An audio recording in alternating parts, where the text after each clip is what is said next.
Of course. Hey guys, let me see if I can do it this way. Oh, it got shifted. Well, that's a good start.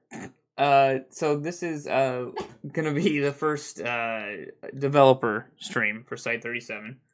And just like everything, the first time trying to do this and do it live, it's going to screw up.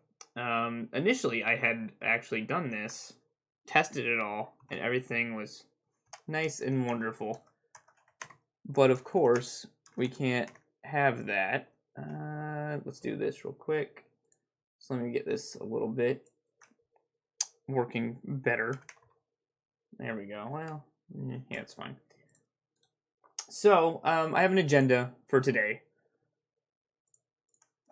We may or may not follow it very closely. I want to, but anything can happen. We could get into other stuff. It's not a big deal if we don't follow this, but it at least gives me some sort of structure to go off of for this stream. Typically on this channel, I don't do a lot of the game dev stuff. I usually do that behind the scenes. What is with this thing? Please, there we go. I usually do a lot of this, like I said, behind the scenes, doing it on my own, kind of keeping things under wraps. But I figured that the best way to work on this, in a way that I will work on it more in general, will be maybe to stream it. Not only to kind of incentivize me to do it for more than one reason, and I know that I've not kept updates very much, and so this will kind of serve as a way to keep people updated, keep you guys updated about the game, have stuff to put on that channel I made for the game, and so that everyone can take a look at it. So today we're gonna go over the research office. I've had a fly through of the level up on the channel, but I'll go a bit more in depth. Yeah, I'll go a bit more in depth into the what's in it, what's gonna be in it, the plans for it, because it's going to be essentially the hub of the game, and I'll go more into it. So I'll do an overview of it, maybe a little tour showing off some things, that kind of thing. After that, a little less exciting, and I was just going to work on the SCP OS or operating system, but instead, I figured that just doing that's going to be a little boring. So maybe start with showing things off, showing some assets off and everything. The more interesting, the more fun stuff to do, and then kind of transition into working on basically UI based stuff that's not as interesting, but it's going to definitely be necessary because the operating system that you'll see is going to be what the player interacts with to launch missions and everything. So it's definitely needed. So it needs to be worked on. I'm not going to get too much into getting it to launch missions or anything yet, but adding more base features to it after restructuring it.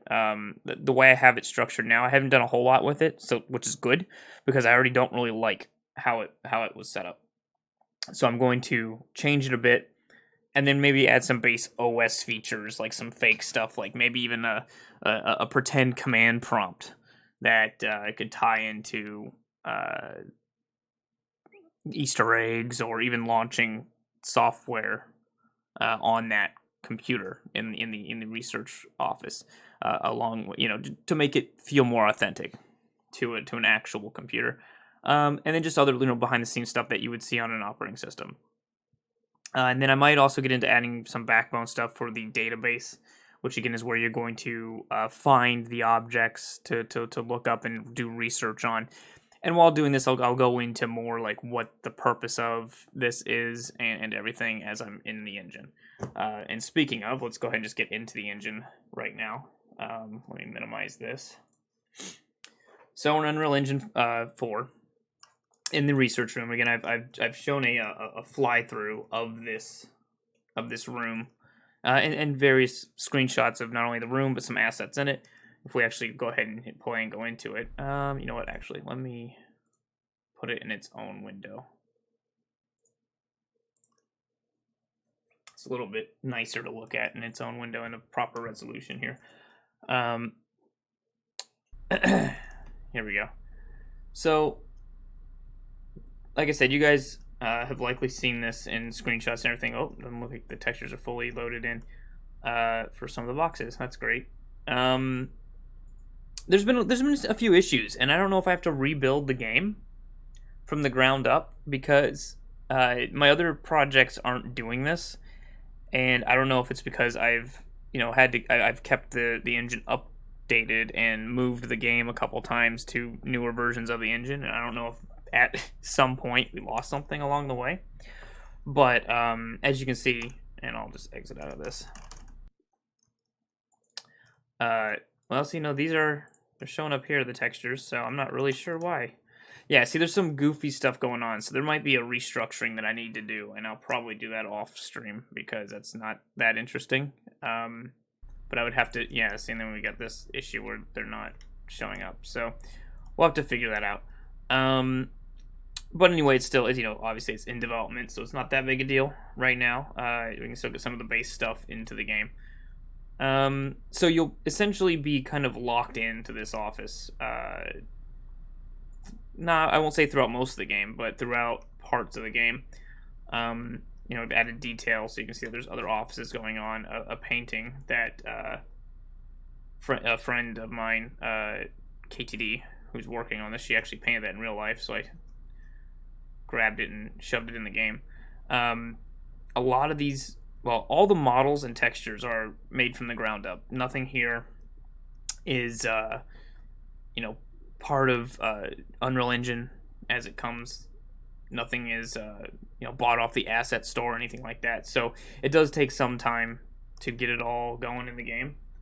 Let me minimize this because sometimes that impacts frame rate. Because the frame rate I can see is not good. Of course, when I did, yeah, it's really bad. And I don't know, it might just be because I'm streaming. Not a big deal because I'm not playing a game, right? I'm working on one, but not fully optimized yet, obviously. So yeah, so it just takes a while to get all this stuff going in. A lot of these models I've made and textured. A lot of these ACAB had made in the past. So you'll notice like some of these a little bit less polygons on, but still really good detail. This cup's a good example. But he had made these years ago. This has been a project I've worked on off and on for many years now, as a hobby project. And so time has not been the kindest to some of these models, but they still look good. So I'm not too concerned. We have, as you can see, a basic interaction system right now where you can kind of lift things up and drop them, or in this case, maybe look at this, it'll come up and you can kind of inspect the, this binder. Going to kind of overhaul that. KTD was going to work on that. I'll just pick this up and throw it. Yeah, she was going to work on that because we're going to kind of change it up a bit. Because initially I wanted to have kind of this full physics system where you could do this and maybe you could solve puzzles and stuff with that, but it's not really gonna be that kind of game. I do want some kind of physics based things, and I almost want an interaction system where if you think of a game like Amnesia or something I've played recently on this channel, Observer, where you could go up to a cabinet and you click and pull back and that opens up a drawer, so you kind of have that feeling that you're opening a drawer or a door or whatever. And then also having something similar to this, so you click on this and you can inspect it, put it back down, maybe put it in your inventory or whatever. Oops, well that's gone. So there's that. As for the office itself, a lot of stuff in here is just for flavor, to make it look like an office where one would do research on these things, right? We've got tons of these binders filled with information. You got your couple chairs here, maybe multiple people work here, maybe just one person. In the game, it's just going to be the main player. But notes, paperwork, all that kind of stuff. I'll get to that in a minute. We'll go from boring to more exciting. We got the whiteboard. I plan on doing something. It's not high priority, but I kind of want to make this interactable. I want to make it so that you could come over here and pick up one of these markers and start drawing on the whiteboard, or and then the eraser and erase from the whiteboard. That would be a kind of a neat thing to do, I think. Not necessary, not really important, but just a nice little touch, maybe. So that's something I'm going to work on in the future. I had thought about also making it, because I want to make as much stuff as I can in the universe, or in the game. It's all of ACAB's models actually that aren't textured. That is really, really weird. No, not all of them, just some of them. Anyway, I want to make anything reflective of the game in the game. So, for instance, say there was a patch or an update or something, like maybe a mission was added, or things were added to the database, that when you came in after getting that update, maybe on the board, it would have something that would explain that, but it would explain it in the in-game lore of, SCP OS database update, these have been added, kind of thing. So it's telling you that that's been added to the game, but it's telling you in a way that's within the game itself. So that's kind of what I want to do with everything in this. Minimize the menus as much as possible. There will be a main menu. There will be, when you hit escape, there will be a pause menu and things, just because it's inconvenient. I mean, if anyone's played, it was Fable 3, how much of a mess it was when they tried to do something similar to that, where your whole inventory was based off of like this other kind of little portal, like mini world or something, where you had to go into different rooms to go get your inventory, and it was just kind of a clunky mess. And I don't want that, but I do want to be as immersive as I can with this game. Again, mostly for looks. This is the holographic projector. The idea is that whatever, when you're in the OS and you bring up the database and you're going in and you select an SCP, that you could click a button and send a projection of that SCP over to the holographic projector, and that when it idled, it would just spin kind of like this, but also that you could come in here, and this would be an actual panel as well, an interactive panel that you could maybe zoom in, zoom out, do things that would make the model in the center do something. We'll see what that goes, but that's what that's about. That's what the plan is on that, but it's mostly just placeholders right now. The idea was that this was going to be some kind of a 3D printer of sorts, that you would, again, you could click on the button, and for some of the things, like the ones that had a model, it would then go through this whole sequence of like filling up with water, and then like a dark substance would fill the water, like kind of cloud the water, and then when it would fade away, the object would be there, the water would drain, it would dry off, all that stuff, and then it would come out the top here, and then you could pick it up and put it down somewhere and interact with it. I don't know if that's a very low priority. Don't know if I'll get around to it or not doing that, because it's just not a high priority thing, because we've already got this and it kind of fits that. And especially depending on what we do with the interaction system, we might not have a thing where you're just picking objects up like you can do with the chair right now and tossing them around, because we may not choose to really go down that route for the interactions. It's like I've added some interactive stuff to some of these things. So yeah, that I'm still sure. I'll still leave the model here because it's done and it doesn't look bad. It can kind of be I wonder what that thing is. for a while, but it'll stay there. World clock, another just simple little detail with a bunch of different sites. Site 37 is, so this does not, it's not hooked into your computer or anything like that, or mine rather. It's, or yours. It's based off of Site 37 being Central Standard Time, which is where I'm at right now.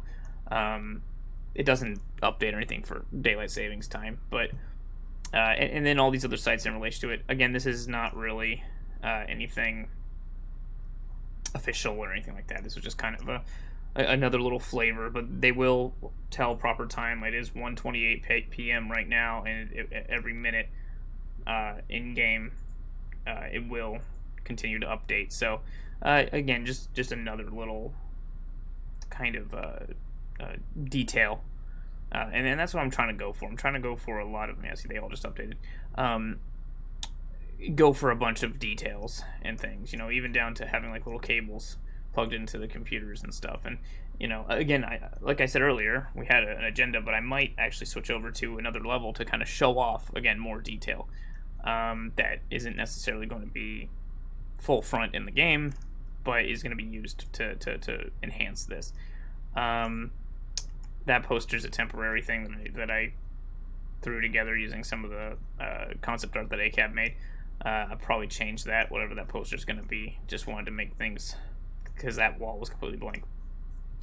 So, excuse me. Then we have the operating system. So when you get over to it and hit E, this actually right now pulls in whatever account that you're logged into on your computer. And it just uses system information to pull that in, having S37 as the domain. Again, kind of that in-game lore. You just click login. It does a little typing thing. Is there... I just noticed there's like desktop audio. Is there like music or something going right now that I can't hear? Oh, that's just the in-game audio. That's just the hum that I had on the server. Well, I didn't realize how loud that was. That I can see the wavelengths. Interesting. Okay, well that's a little annoying. I have this right now. Oops. That kind of does its own little thing. Not quite frame rate.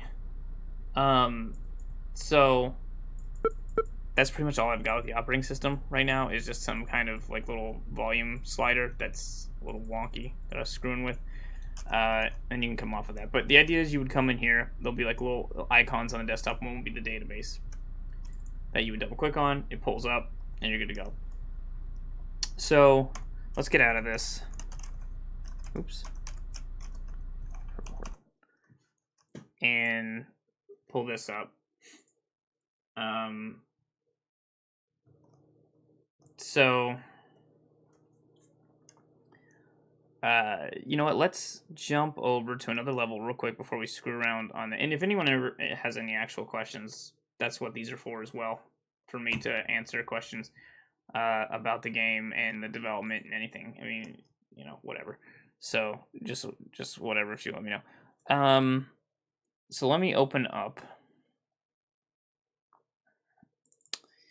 containment map, and this again, I made all this stuff in the containment map more to just make kind of screenshots for the OS. So in the database, I want to have pictures that accompany different the different SCPs. So even if they don't have a mission, even if there's just some flavor text that you can read, I want to have in-game, in-engine screenshots and things, doing as much of it in the game itself, instead of just going out and using like some reference images or anything like that, so that it all kind of fits in that same universe. So with that, I've made these kind of containment rooms to do that. So for instance, if we launch this one here, I can't remember the number of this one, but we have this one, and of course the lighting needs to be rebuilt. And so I went through and made all these. We've got even just these cables that are all plugged in and everything, just to add a little bit of detail to it. where we have the monitors that are updated with the view of the camera, with the blast shield for safety, of course. All the different notes and things. A giant cable for the power of the server, just kind of going off. Some little test models. I was doing a test with these. So this is a test where I had a higher polygon mesh for a cloth object that I've used as the UV for a lower version to see how it would look, and it actually ended up turning out pretty well. So that was more of a test thing. You see there's some lighting issues with this thing. I gotta redo some of that. But the idea being that whenever you came across the article for this SCP, for instance, that maybe there would be like a screenshot framed like this, and it would be inside the OS, so you could look at the picture and make multiple pictures from it. So, oops, I just wrote exist. So something like that. On the other side of things, I have this little lab room that I was working on. The lighting still isn't right with it. I still don't like how I've got the lighting in it just yet. And for some reason, and it's only, again, happened to this project, and why did it do that? I'm pretty sure I had it. Current camera location, yeah. That's right here. Hello? See, there's something goofy going on with this project. See, it's putting me over here. That's not what it's supposed to do. So I'm gonna probably have to rebuild the whole game again in a fresh new project, because there's some goofy stuff going on with Unreal Engine when it comes to this project, which is very unfortunate because it's gonna take a long time to kind of pull all this stuff back together again into a new project. So that really sucks, but that seems to be just the way it is, and I don't want to necessarily put a ton more work into this, only for it to continue to have issues. And when right now there's a lot of stuff, but there's not so much stuff that it would take super long. Some of the things also just don't have textures. That's not the engine. So I made this whole lab area, and again, I don't know why it's all washed out. The lighting is just screwed up here. But toss some of the different SCP objects on the table, because again, could have like a screenshot here of when these were being researched, and then that used in that database, and then we would have this kind of background, of it being in a lab. So may never have anything actually in the game where you're interacting necessarily with this area or a lab area. But this is more of a kind of a cinematic setup, if anything, to help augment the other parts of the game. So let's go back to the research room, and specifically what I wanted to work on today. So that was kind of a tour of the office. And general ideas of what I want to do with the office, and then now we have the operating system. So basically, when the player starts the game, or when you come back to the game, you'll be in this office. And again, like I said, I'll have different little things you can interact with, but the main thing that you want to interact with is going to be this computer, because that's how you're going to launch missions. That's how you're going to resume missions. And with that, there'll be different things on the computer as well, but the main thing on the computer will be the database that you're going to interact with to launch missions. Again, the idea is that you will have, and maybe I should just this paint just to make this easier to kind of draw out. The idea is that you're going to have this database, and maybe you would have, this kind of screen, and you would have, maybe on the left, you would have all the different SCPs, or all the ones that you have access to as a researcher, we'll say, and that's going to be the in-game or the in-universe way to explain why you don't have the full list, right? The real reason is because everyone I add is going to be that more work that has to be done, right? So I can't have the whole list.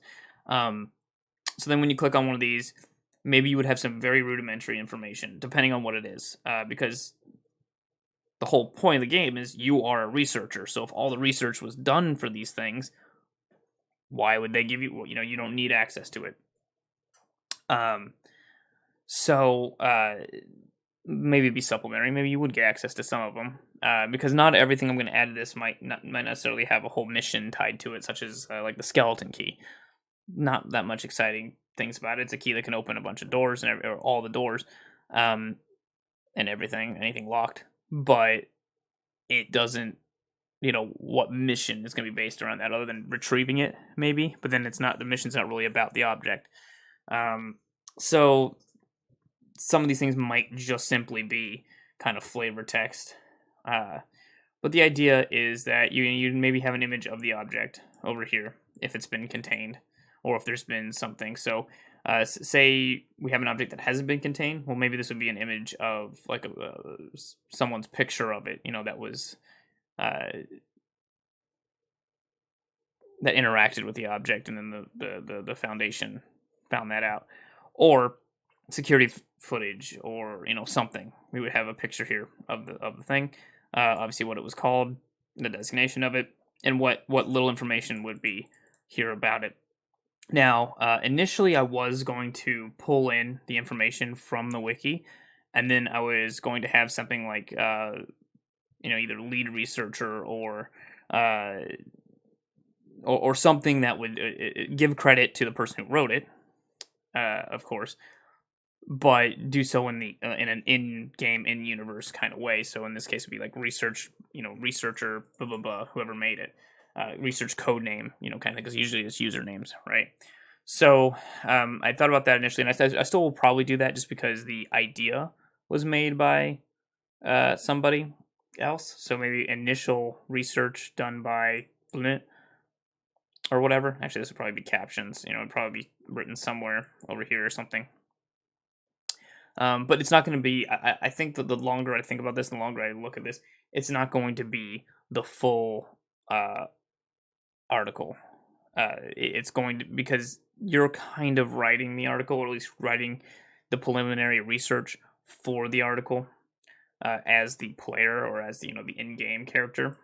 So it seems kind of weird to have that all written out, because at the point that they're on the wiki, a lot of these things have already been researched or done the job that your character is doing.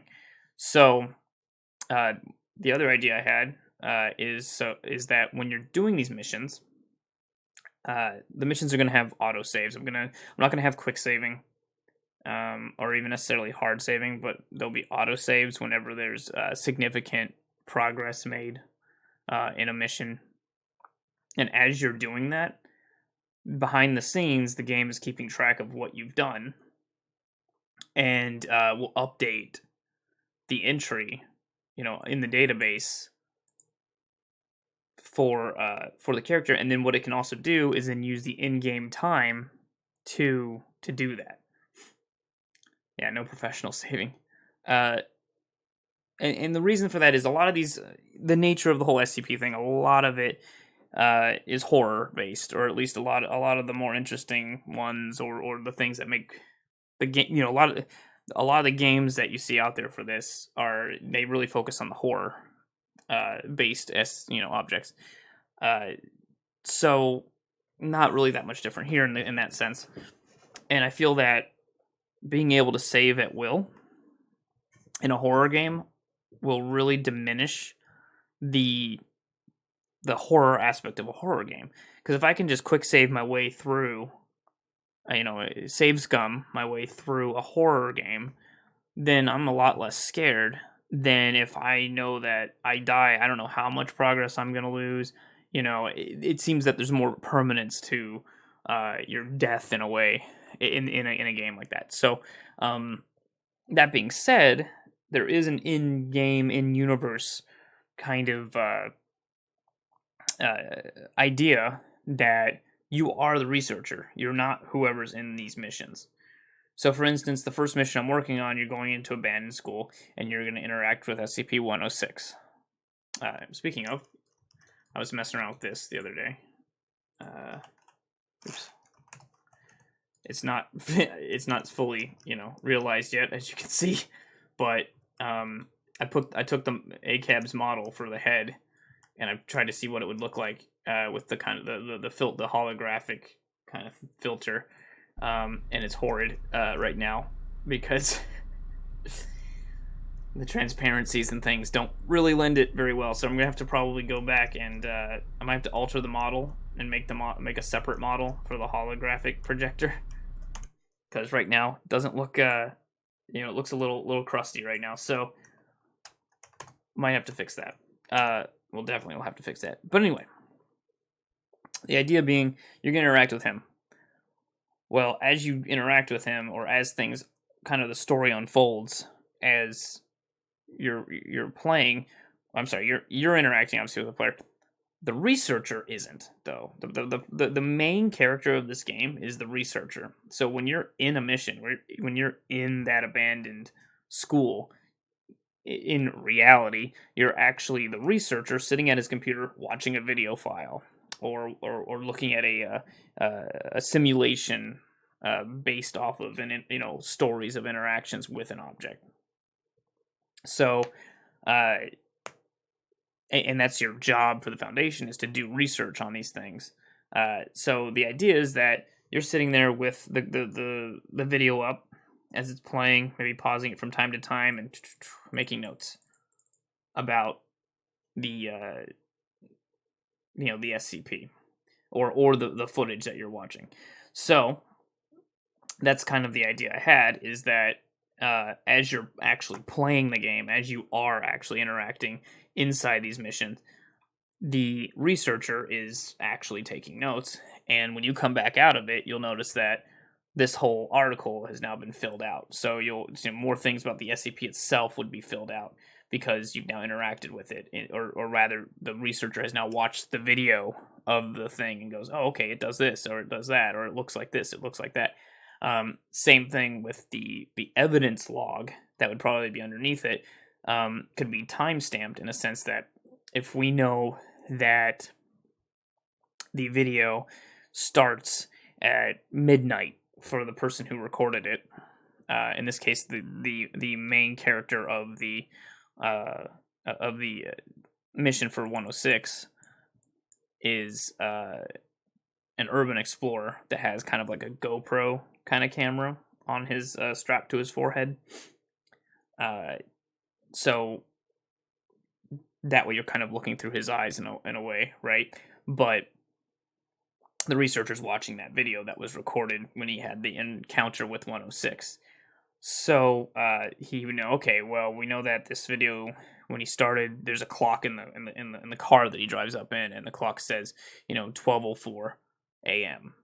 And so based off of that, then what the player does in the time frame it does it is how these things would get updated. So let's say the player takes half an hour to get to the first or some sort of significant plot point that where it auto saved. Speaking of, this is now auto saving.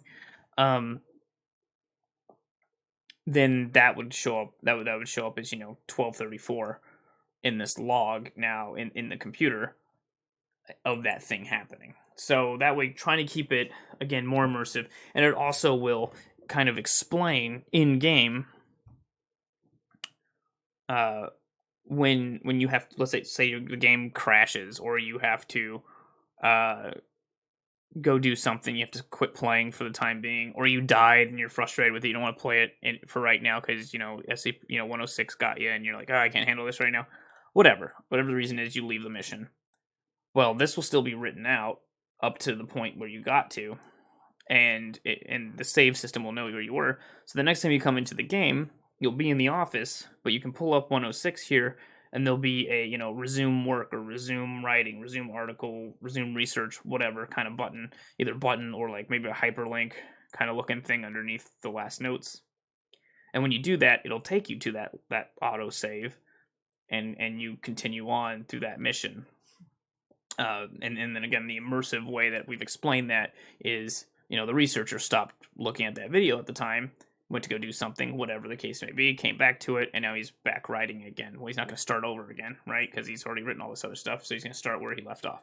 So that's kind of a way I'm thinking of having a save system built into the game and still makes sense in a lore fashion for the game and for the environment and for everything.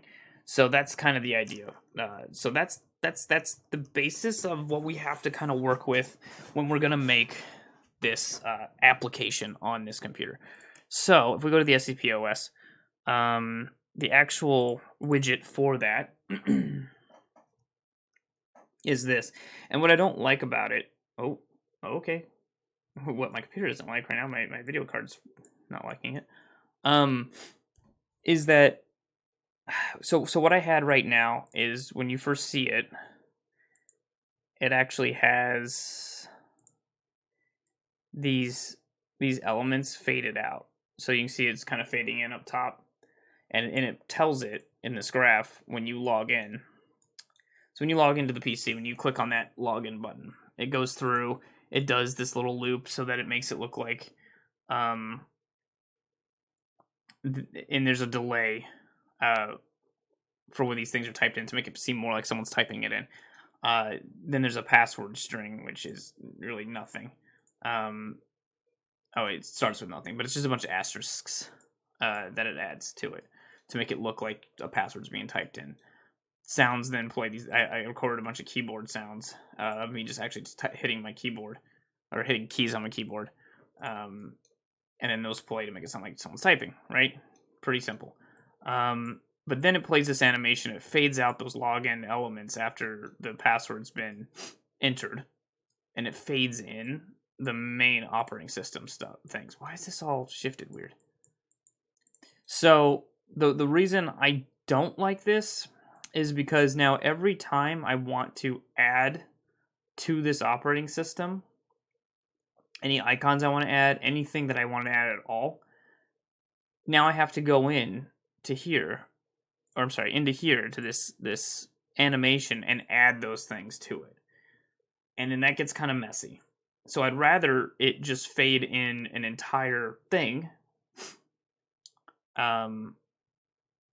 all at once instead of a bunch of different little things, because it just, again, it gets all messy. I mean, there's only 3 things and we got this, so we'd have to do this for every single thing. If I have 40 elements, it's not gonna be that many, but if I had 40 elements in here, I'd have to add them, and say I remove one, I have to come back in here and make sure, because it'll error out if I don't remove it from here. So it's kind of a bit of a messy way to do it, so I don't like that. So what I'm thinking of doing is every major component of the operating system is its own widget, because you can pull widgets into widgets in Unreal. So what I might want to do is, we have this this login screen, right? And that's kind of what it looks like. Well, it doesn't look like that because, see, this thing, it gets kicked out. So without completely starting over again, we may just want to,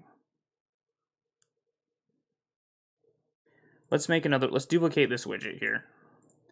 And we'll take the first one, we'll say SCP OS underscore login. And then SCP OS, we'll just do this as like primary elements or something. Primary element. So for this then, so now I've duplicated this. We're actually going to just delete all this. We don't need to log into the PC with this now, so we'll get rid of that. This volume-based slider stuff is for this. This is to hide, or we don't need that. In fact, the volume slider really didn't work. Actually, you know what? Bring that back. What was this actually? No, we do want that. I need to mess with it though. It's a little messy. This is the clock. That's fine. And then on the construct, we don't need this. So we're kind of separating out the two primary elements of of this, or the two, not primary elements, but the two things, the login screen from the other thing. So the login elements we can delete. We don't need them. This now needs to be at 100%, and I might, maybe it's because yeah, okay, cool. So let's get all of this set up properly. Where is the color? Here we go, get rid of that.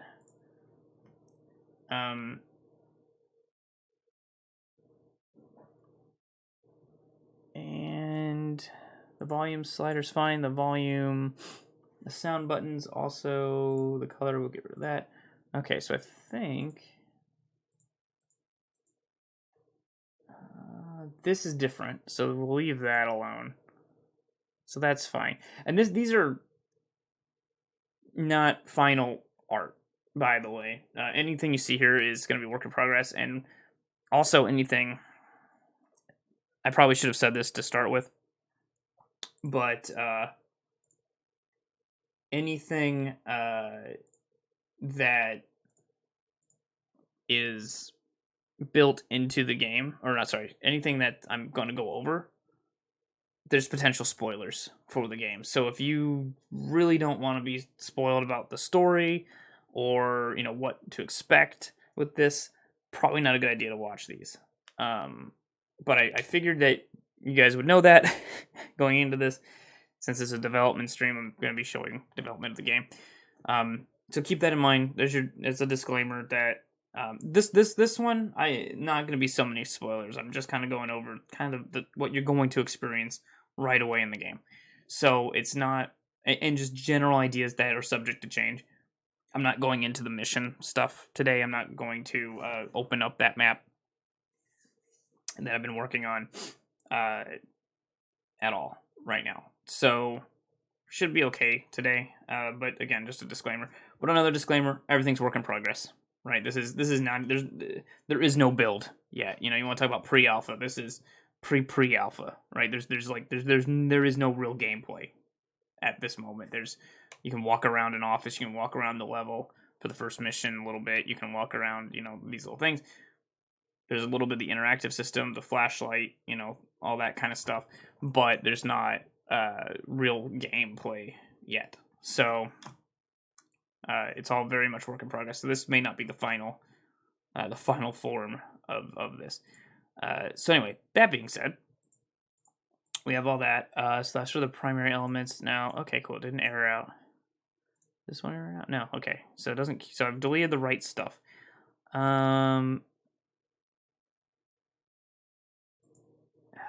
Click on it, we can tell it to fade itself out.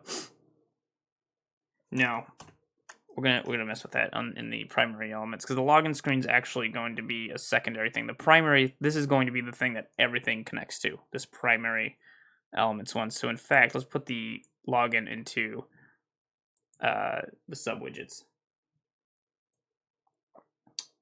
Are there gonna be actors in this and stuff? What do you mean actors? Do you mean like FMV kind of stuff? Voice actors? Not this time. I've kind of designed at least the first bit of the game to not need voice actors, because again, it's like an urban exploration kind of thing. So you're essentially alone in this, you know, abandoned building, or right now you're alone in this office. Maybe at a later date, I'll probably deal with that, but that's not right now on the high on the list at the moment. So what was I gonna do here? Okay, so this was for the login screen, so we don't really need. I do want the background. So the main canvas, I think, is that background, isn't it? Oh, it's the border. It's the border. Okay, cool. So this we will get rid of. Okay, yeah, figured that would have a problem. Oh shoot, did I get rid of that for here? I did. So let's move this, actually. Well, no. We'll leave this. I just need to get rid of these. And Yeah, get rid of that, get rid of that. Don't really need this because we're going to destroy this once we log into it. Yeah, it'll be on Steam whenever I get done with it. I already have another game that I put on Steam.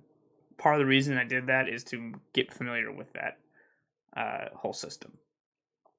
So yeah, very familiar with going through getting a game on Steam and everything. So the plan is when this gets into a point where I need to test that kind of thing, yeah, this will go on Steam. That's definitely my plan. So this doesn't need to be on this one. This doesn't need to be on this one. This doesn't need to be on this one. I don't think I care about the time on that. And this is just a construct, so the login screen, that's fine. And then logging in, because what we're going to do is we're going to set some variables here that are going to affect this.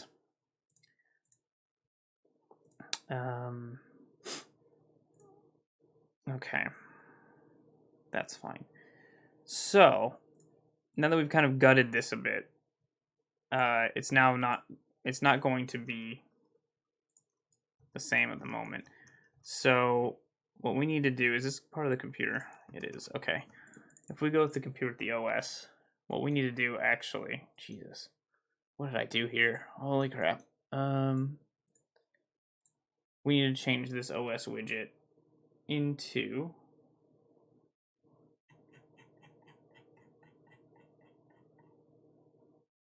the proper one. Here it is. So instead of this one, we want this to be the primary elements. So now,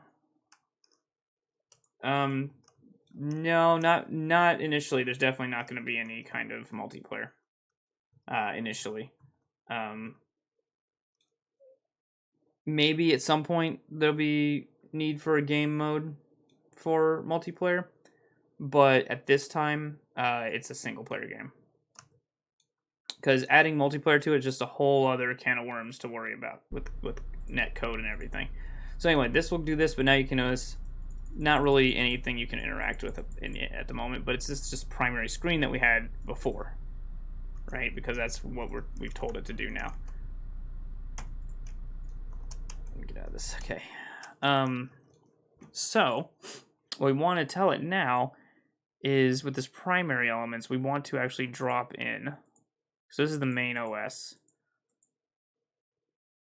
And that's okay for this. The main OS is okay for this because all the other widgets are going to be added to that. That's fine. There's no reason to split this out into another widget. The main canvas is actually it's okay. It's just the container. That's fine. So this border is the background and the container for the rest of these. I'm not sure what that means, CryptNet. I should have a helper on the computer, like a person that chats with me, helping me out. I'm not sure what you mean. I do have someone that helps me out, but they are currently asleep right now because they live on the other side of the world. Okay. So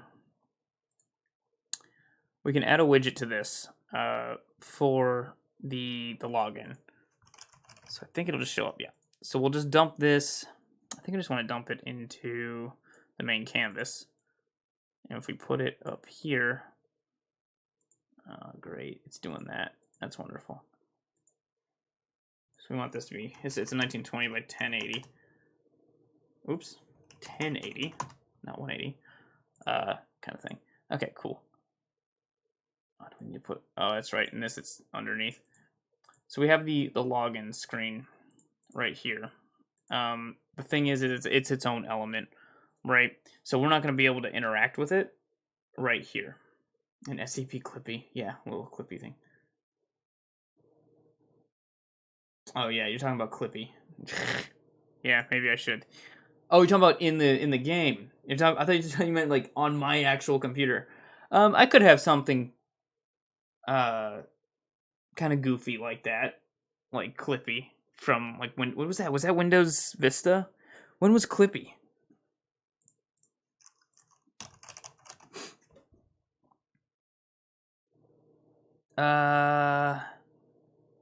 Right, it's from Microsoft Office. but I can't remember when. No, I don't think it would be. It's not going to be something that would be primarily part of it. I think it would be a fun Easter egg. As a joke. Like maybe if you go into the games the OS's command prompt, you could type something in and it would enable this. But yeah, it's not going to be that complicated. Wait, what the hell? When was this? Windows? Oh, it was version. It was Windows 98. Shit. Okay, I vaguely remember that. So anyway, so now that we have this login screen here, we should see that reflected if we come in. That the login screen is now here, and we can still double click on it, or click on it, whatever. But nothing's happening, and we can click on this 1,000 times. Obviously, this is not what we want to happen. But it won't matter because when we get into it, we'll get into it. So we want to disable the login button first whenever you've clicked on it. So we want to disable this. Disable? Oh shit! What was it?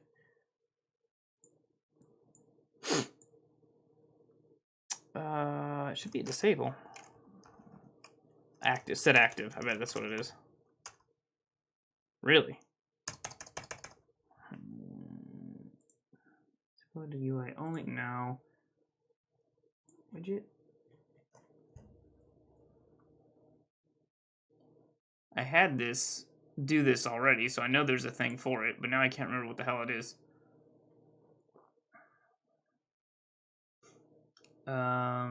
Button event is press close to push touch method. Asset data no. So this is where it shows my amateurness of all this, but I don't remember offhand how to disable this stupid thing. I thought it was just disable or set disabled, because there is a thing for that, I think. So we're at the login. Let's look at it. Login button. Is enabled, yeah. So there should be something like that where you can modify that from here. You said there are both SCPs playable with scenarios. Which one is just flavor text? Yes, that's the idea. Enabled. Oh, well, okay. There we go. Maybe. Oh, I said active, not enabled. That's what the problem was. So what we want to do is actually the moment that you click that, we want to disable it, so you can't click it again. So let's move all this stuff over. So now that should disable it after we click it. And we can test that real quick if we really want to. Yeah, we can't click it now. Great. That's what we wanted. So then when we set this to logged in,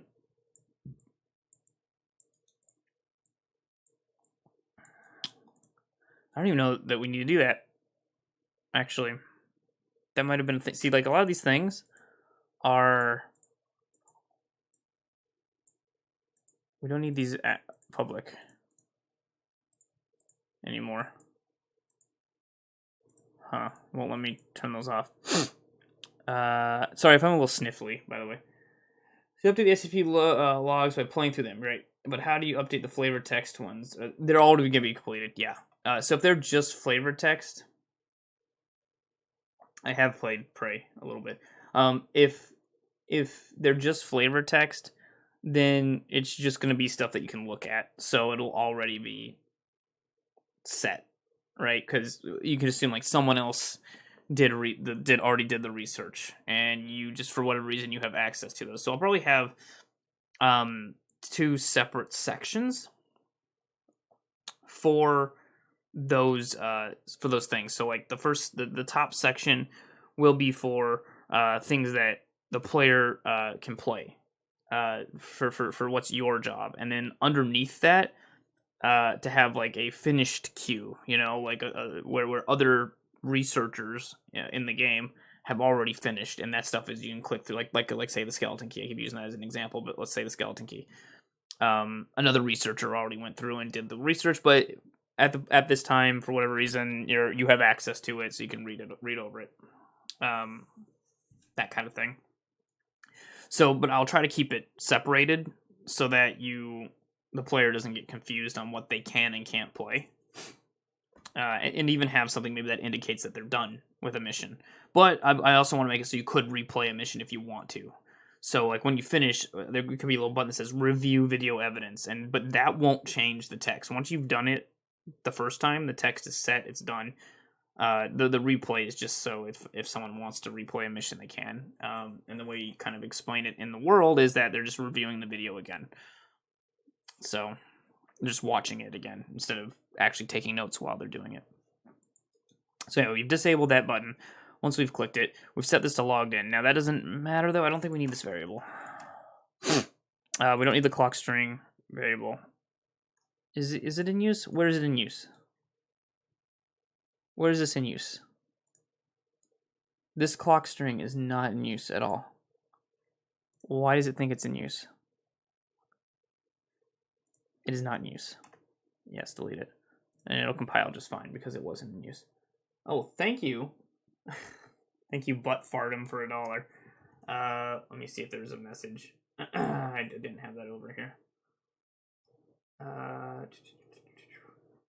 Am I going to watch Toy Story 4 when it comes out? It's going to have Keanu Reeves in it. I don't know. Probably not. I haven't watched... I think I did. I think I saw the other ones, but I don't know that I'm going to watch... if I do, it won't be in theaters. Yeah, Cyberpunk story. But thank you for the $1. I appreciate it. So... when we start this, yeah, Cyberpunk looks very good. I'm very much excited for that game. Very, very much excited for that game. Gotta wait almost a whole year, though, for it to come out. But that's fine. Takes as long as they need. So, we're going to set that we've logged in. Password string's fine. We do need that because that needs to fill out. Username string, we do need. Keyboard sounds, we do need. Volume slider, we don't need that. Login button, login. Yep, all that we need. Okay, cool. So there's going to be stuff here that we don't need, too. We don't need the password string. We don't need the username string. We don't need the keyboard sounds. We don't need... no, we don't need logged in, necessarily. Maybe we will. SCP login. Why is that a thing? Oh, that's this. Okay, that's fine. Sound button's fine. Top right, clock's fine. Volume slider background. That's all fine. So these are okay. Get top right clock text. Oh, okay. This just is a quick little function that I'd made. That's fine.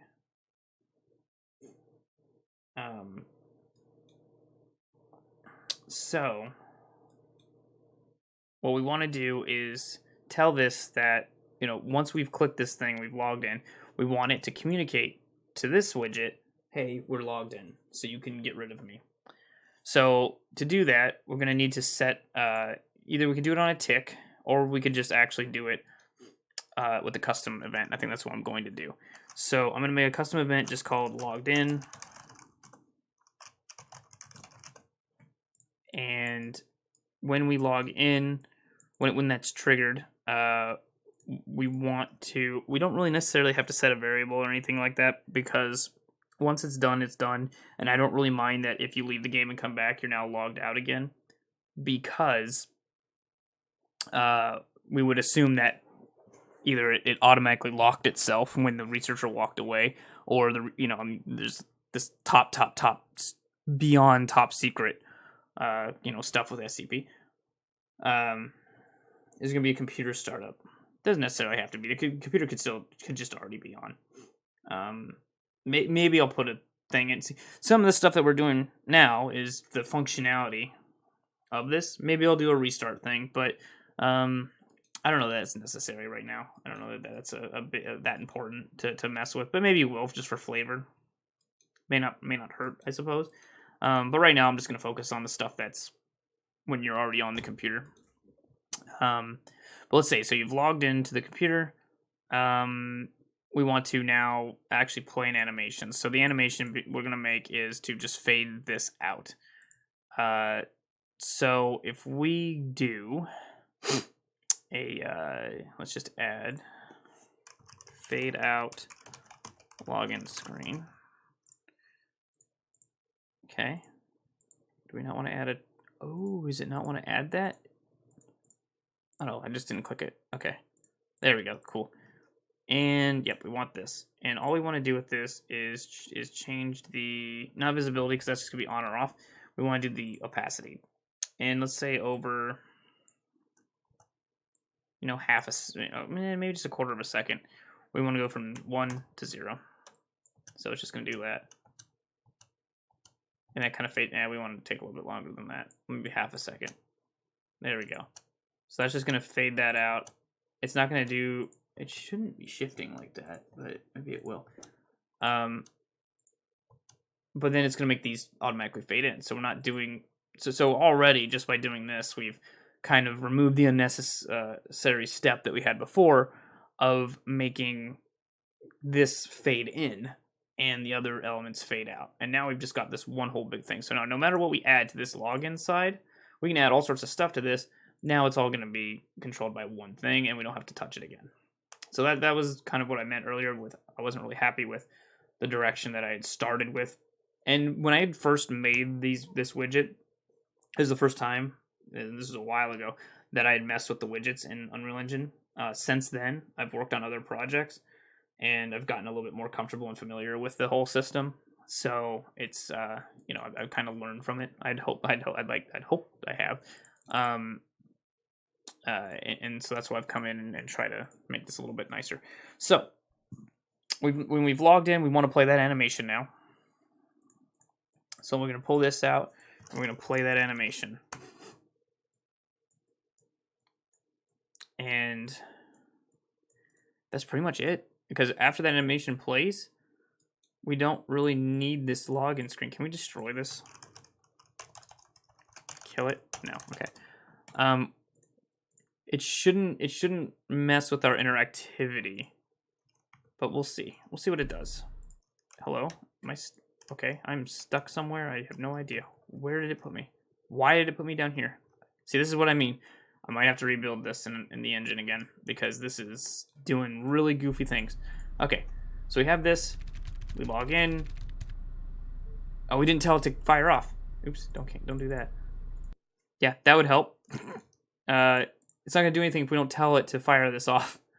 So if we're going to go back to the login screen, once we've logged in, what we're going to do is we are going to get widgets, get all widgets of a class, the class being that SCP primary element. We don't care about it being top level. Then we're going to do a for each loop. And it's going to go out and look for every single one of these widgets. There's only going to be one, so we don't have to worry too much about that.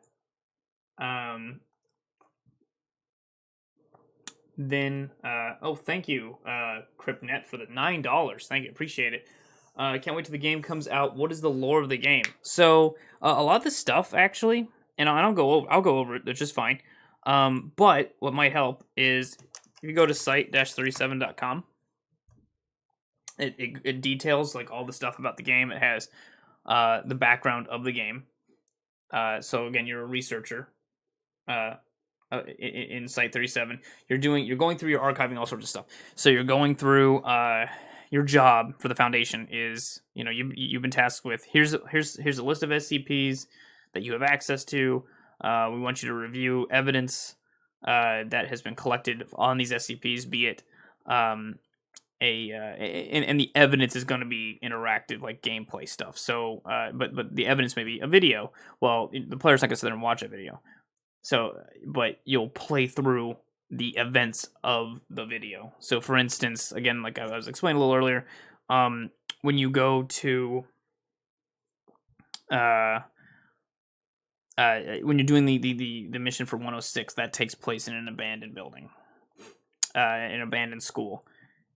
The lore is that the researcher is watching this video about this urban explorer who had this like first person camera attached to them, of them kind of exploring this and running into 106. And at some point, the Foundation had recovered that footage, and now you as a researcher are watching the footage. In reality, as a player, you're playing through this footage in live time. You're walking through it. You're actually experiencing what the urban explorer experienced. But the lore is that you're actually just watching it as a video, as the researcher. So stuff like film grain and things like that will show up for that mission because you're actually, that's what it's a video essentially that you're controlling. So to give an example, if you've ever played or seen the new not Resident Evil 2, but the new Resident Evil game, and early on, even the demo I think of that game, or like the pre-release demo or whatever it was, you were like a cameraman walking through and everything, and that was actually a tape that you were watching in game. Same idea, yeah. Biohazard, same idea. That you're not just gonna be sitting there at your desk as a player watching a video. You're actually playing it. But that's what all the missions are gonna kind of be like. They're either gonna be videos, they're gonna be simulation reconstructions of a bunch of first person accounts of their interactions with a certain SCP.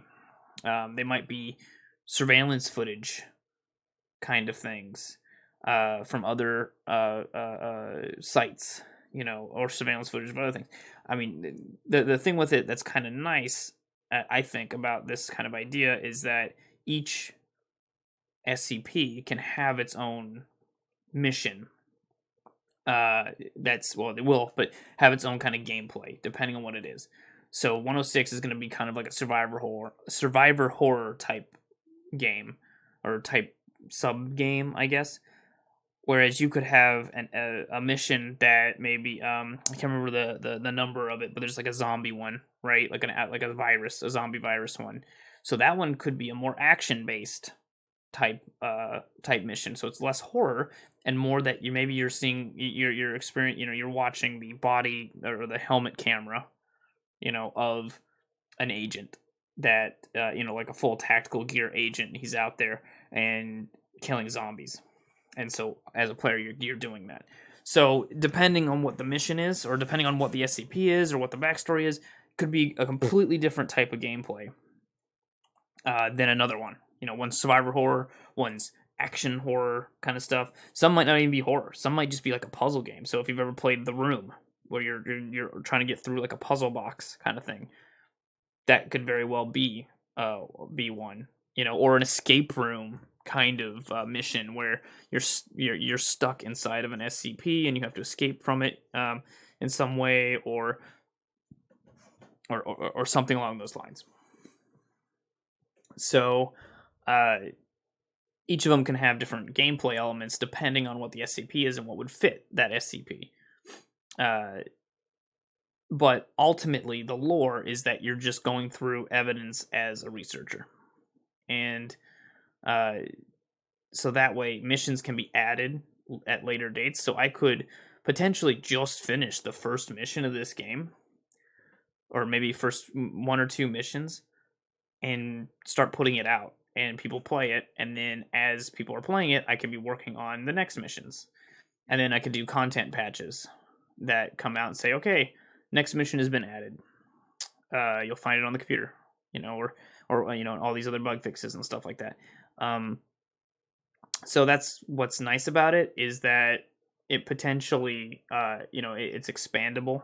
There's not like an overarching story necessarily of, there might be something with the researcher. Maybe I'll make a little, side story with the researcher himself, but ultimately the story is all based on the SCP.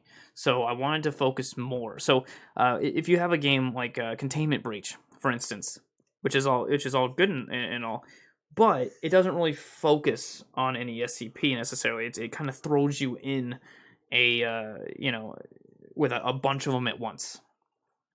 So you don't really get that kind of individual focus per SCP. You just go, oh shit, there's that one. I want to stay away from him because he does that.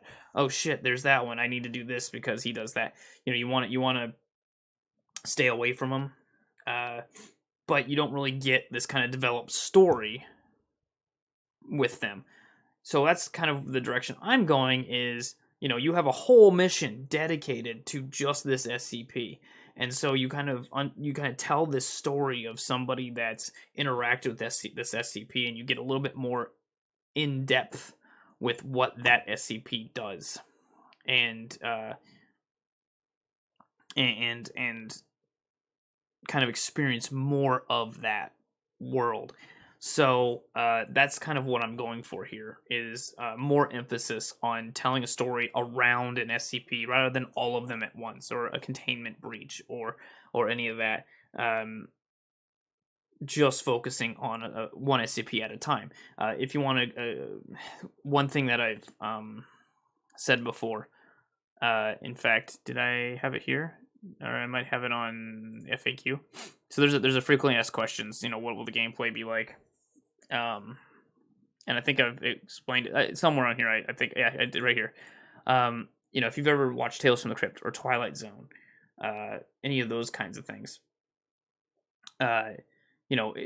Twilight Zone as a series didn't have an overarching story about Twilight Zone, right? It was a bunch of little, mini stories. Every episode was its own self-contained story, and that's what I'm going for here, is that every mission is its own self-contained story, and once you're done with that mission, you can move on to the next one, and it's completely different, and it's its own little story. Is there some overarching story? Right. Yeah. Well, that's the idea, is because it's... Let me read the whole thing out loud. Because if it's an individual self-contained stories, then the game would have no real ending or conclusion. That's kind of the point, yeah. Is that there's... we're not really trying to tell... Or I'm not really trying to tell a story of the researcher, necessarily. Of this overarching story of him, necessarily. And having a final conclusion. Because the idea is that, I can work on this for as long as I want to or not want to, this way. So, yeah, I understand that it kind of leaves it a little... it might leave it a little too open-ended, in a way, because, you as the player, as the researcher, you don't have a reason to really care about the researcher. But think of it like going to work every day, right? Think of it as like someone just going to work every day. They don't have this grand scheme or anything about them. They get up in the morning, they eat their breakfast, they drive to work or whatever, and they just work 8 hours a day, go home and enjoy their free time, and then just repeat that. Nothing crazy has to happen, this big story based around their work or anything like that. They might have their own little stories of their own lives, but there doesn't have to be this grand story for just someone going to work. And that's essentially all you are in this, is someone just going to work. And the more interesting things are the things you're working on. In this case, archiving evidence or taking notes on the evidence of these objects, because they're the focus. They're the point of all this, right? That you go in and you read, the wikis and everything like that. You're interested about the objects, about the SCPs. And that's what I want to focus on, are the objects, the SCPs, the monsters, the creatures, whatever. That's where I want the focus to be in the game. Not necessarily the researcher, because he's just a researcher. Not to trivialize him, but compared to, some paranormal kind of entity, he's not as interesting, right? I've kind of tossed around the idea of having it so that, like, maybe the researcher finds that he's, obviously he would be monitored because that's just the nature of this, but maybe, he finds that he's actually part of an SCP experiment. This whole thing of him archiving all these videos, they don't care. That this isn't something they need. It's actually part of a whole other thing. I thought about that as well. The thing is, like, where do I go with it? uh, in that sense. And then again, if I do kind of set up this ending, then it closes me off in a way of being able to just add more missions as I see. So the idea was to kind of almost make this game modular in a way, um, in the sense that at any time I could add more missions to it. And if I really wanted to try to figure out how to do this, could even have like another section to the operating system, like say another database that you would double click on and it would bring up, and that could potentially be like workshop content. So if I went around making some sort of like way for modding and stuff like that, that you could download the workshop content, goes to that other database, and you could actually play missions or whatever that other players have made. I don't know. That's not something that I've even started to plan toward. Um, or anything like that. But it is a possibility, right? And it would add more replayability to it. Obviously, anytime you add modding or the allowing people to kind of, or supporting people to uh, add more to the game themselves, then you get more replayability of the game. So it is something I'm interested in kind of pursuing, but I have no idea right now about going into that or whatever. Thank you. God damn it. First penis shooter for $1. What SCPs are my favorite? Which ones do you recommend? I like the old. I like 106. I mean that's one of the reasons I picked him as the initial one. I really like that one. I like a lot of the old ones, like the first 100 or so. But yeah, 106 is probably my favorite. Trying to think of what other ones. Can look at the list real quick. Because I remember looking at this stuff years and years and years ago. But like Series 1 is typically my favorite ones. The living room I thought was always kind of an interesting idea. I'm still thinking of ways to get this into the game. Let's see. Yeah, downplaying the importance of the main character fitting with the foundation. Yeah, and that's kind of what it says. So yeah, and no problem. I mean, that's what I'm here. I'm here to. I mean, that's why I'm doing this, is so that you guys can ask questions, and I can answer them. So yeah, that one too is a good one. I like the idea of the Fountain Youth one because I was going to use it. So initially, Site 37 wasn't going to be this researcher thing. It was going to be. Oh, thank you. It was going to be a thing where you were actually an agent / an SCP yourself. So I was going to have this whole thing where, maybe you were exposed to the Fountain of Youth at some point, and that would explain kind of part of the gameplay mechanics, like being able to heal faster and that kind of thing. But also that the main player was going to be an SCP himself. So the initial story I had for this game is that you were an agent. You actually started in jail. You were a D-class guy that they brought in, and they found. And I had to figure out how to write this so that it would make sense. But basically, the idea was that whenever you died, the day would restart. So almost like a Groundhog Day kind of scenario, but it reset for the whole world. But it wasn't Groundhog Day in the sense that after at midnight it reset back to midnight the previous day. It was just that on death it reset back to midnight that day. Was the player's like SCP power, and again that was kind of to explain how death and respawning and stuff would work in the game. But the big challenge was, well, how would the Foundation have figured that out? The player obviously would figure it out, and then he would maybe tell them, but then they would have to be able to, believe him, and test him and all that kind of stuff. So that was a challenge that I was kind of trying to overcome with it. But then I thought that this was a bit better for what I'm trying to accomplish. Sorry, I'm trying to fix something here. Hello?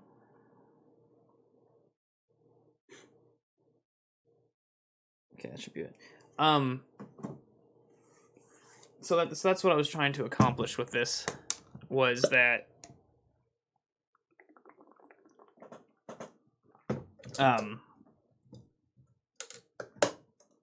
this lends more to the replayability, or at least the expansion of the game. I had that kind of idea with that as well, but you would be sent out on missions as the agent to go contain things. But then the game itself would have been turned into more of an action horror kind of game, and there were other challenges to think of, as how are we containing these SCPs before everything's fully known about them. How would we contain, or how was 106 captured to begin with? I guess I like Series 2 as well, because 106 is part of Series 2. How was 106 captured? I don't think it actually says how 106 was captured. It says how he was. Oh, there's a new image of 106, I guess. What? They completely changed this. What happened to the old one? Son of a bitch. What happened to the old 106? So, I don't know that there was anything that talked about how he was originally captured, just how he's contained now, because they know, he can corrode through all this kind of stuff. But I don't know that there was anything about like how he was originally captured. So then you have to think of, well, how the hell do you capture something like this? And I was trying to think of like some super tech or something, like maybe electromagnetic fields and all this kind of crap. But ultimately, I don't really have to think about that when it comes to this, because you're just a researcher archiving notes, or archiving SCPs, making notes, whatever. So yeah, that's kind of that whole long-winded. If you guys notice, I will go on and on and on about stuff. So I apologize. I get very long-winded about answers, because I'm excited about this whole thing, and how it'll turn out and everything. But at the same time, I get kind of on a roll talking, and then I just talk and talk and talk forever. So I apologize about that, because that's, I mean, obviously it's interesting to the sense that you guys want to know, but to the sense of actually doing game development, not so much. But again, all willing, and of course, to answer any and all questions about the game, or even apparently about if I'm going to watch Toy Story 4. So anyway, we're targeting this primary elements, telling it that we now want it to execute this logged in event. So if we come in here, we can say logged in, and that's it. As simple as that. I really like the blueprint system for this, because it still has the same logic of coding, but without typing code and worrying about syntax as much, and it's easier to go in and edit and pull things out. And like, if I would have written all this in C++, when we separated all these things, it would have taken significantly longer for me to actually go through and do, just because of the nature of it. So we log in this. See, it's doing something goofy. That's not what we wanted it to do. I think that's because I didn't tell it to wait till it was finished. So let's see. I think that was the case. Yeah, so we made this part of the loop, and we don't want to do that. We want to make it part of completed, and I've screwed that up in the past. So that should fix it. Oops. Eject. Possess. No. Don't want to do either of that. I want to play. Okay. So there. Now it's not flashing and stuff. And there we go. So now we essentially have what we started with, but in a much nicer way to work with it. So some of the things we want to screw around with is, and the other thing too is it'll be easier to test this. So right now I'm doing this where I'm like logging into this and everything, but what I can do is actually, well, that ejected that pretty far. maybe make it so that on a key press it opens up a widget, and it's the widget we want to work on instead of having to log in every time. But right now I'll just do it because it's not a big deal. Okay, so we'll just do a quick comment of logging in animation. Execute logging in animation. Logging in event. And we might have other things happen after you log in as well. Maybe like a sound effect of logging in. In fact, let's see. I have, so this sound, I'm not a sound engineer. So I bought a universal sound pack or whatever off the marketplace because I'm not a sound guy. So this is just a lot less work I have to worry about. Appear, disappear. What's this? This is not what we want. Errors. So we could have like a music effect. That's a little much. Yeah. Yeah, I don't know. I might do something else. No. I might do something else with this. Because a lot of this is that would be a little bit weird. Use the Windows XP startup sound.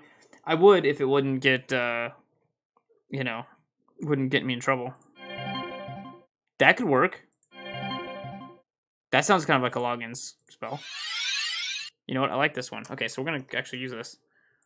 So let's go to the OS sounds, move it.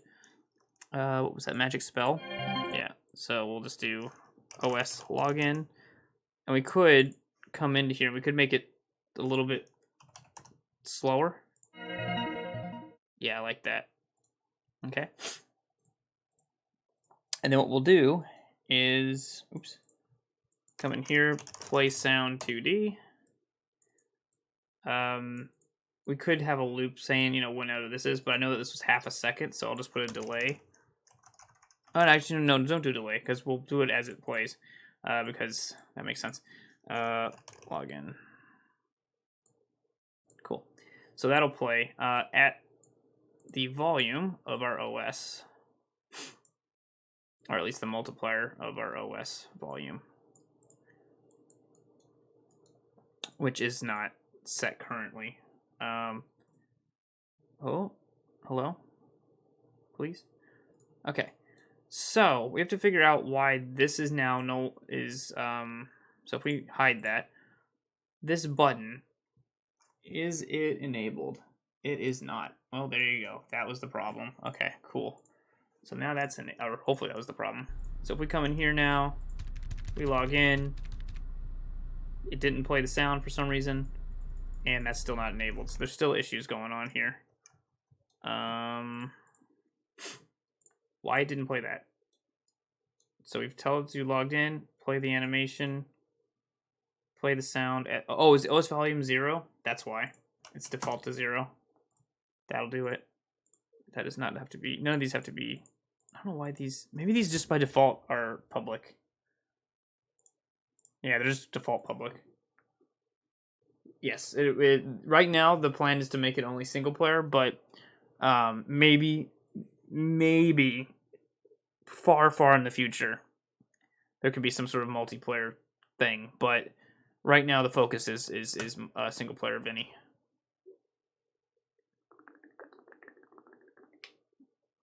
Sorry, drinking some water. So that should have played now. I'm wondering why this thing isn't doing anything. Volume slider active. Oh, okay. So we want to set that to true. So we will put a delay of half a second, and then we start doing stuff. So let's, for now,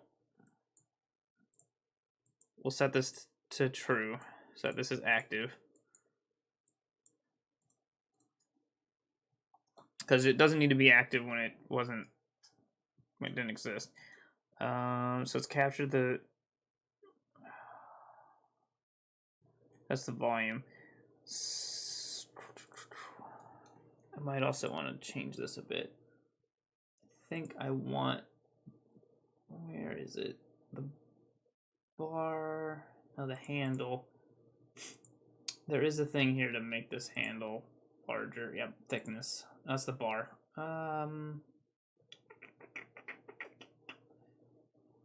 Because this is a bit, well, can we do this?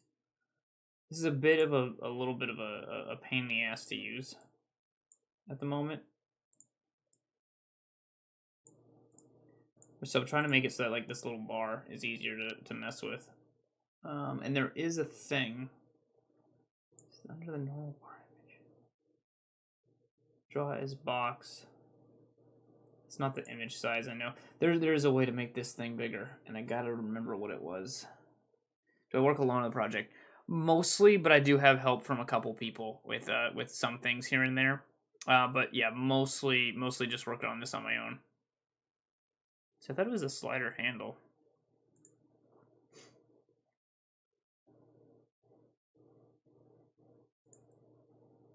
Indent handle. No. Requires control. Yeah. Yeah, there's a thing with this, and I can't remember which one it is. Because I thought maybe it's the normal bar image, but it's not, because it's not really an image. So that doesn't, no, that's not right. Oh, hell. There definitely is a way to make this handle bigger, and I have to figure out what the hell it is. I remember the last time I messed with one of these sliders in another project. This was a pain as well, because there's just not a, because it's not this bar thickness thing. Because if I set this to 100, see, that just sets that bar.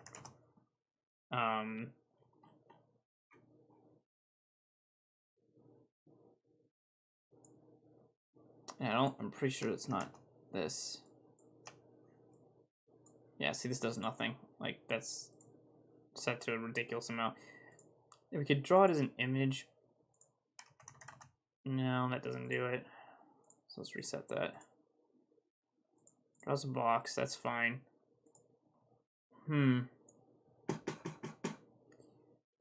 There's a way. I know there is a way. SMB. I'm not sure what that means.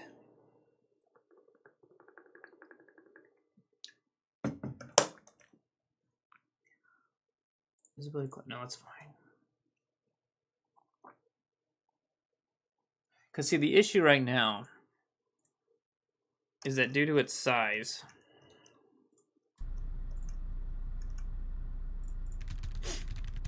once we log in, okay, cool, the sound effect played. That's good. This still isn't. I wonder if it's not capturing my mouse now. Oh, I bet it's not. It's showing my mouse, but it's not capturing it. Well, I don't think it captured it before, actually. No, that shouldn't be an issue. It might be because the even though we've set the visibility of this, it's still active. So maybe we disable it and it'll work. Let's see. So we've set the visibility of this. We want, after this, we'll do a sequence here. The first thing we'll do in the sequence is actually set this login thing to disabled. So we'll disable it, and then maybe it will hide it. Otherwise, I might have to destroy it, which is okay. But, oh, damn it. But, shouldn't have to. Yeah, see, still not wanting to do this. And again, I don't know if that's because, oops.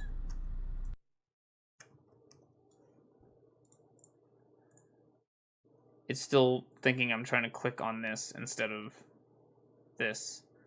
If we just add another button, let me just test something real quick.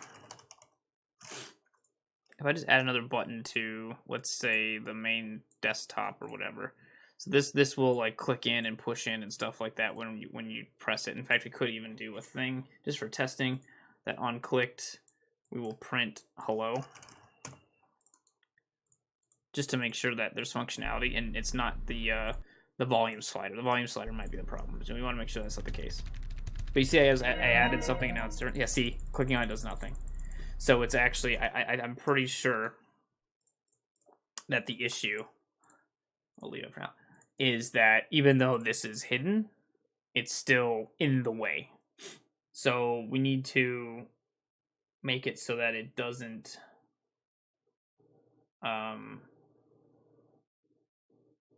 affect the input, even though disabled wasn't the thing. So we got to figure out if can I even destroy this? I'm not sure. Input, set action blocking, set action priority. Stop listening for all input actions. Stop listening for all input actions and unregister the input component with the player controller. So maybe that'll do it. So this enabled thing doesn't matter. But maybe this will do it.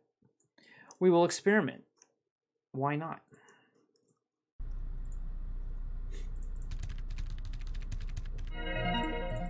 No, that did not do it.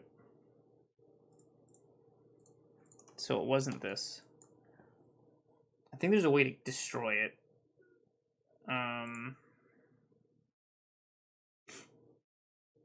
Stop listening and automatically register an input component with the player input system. If you ever want to pause and resume listening for instead of actually, no. See, I think it's blocking it is the thing. So we want to destroy it. But I don't think, because there is a destroy, but yeah, see, destroy.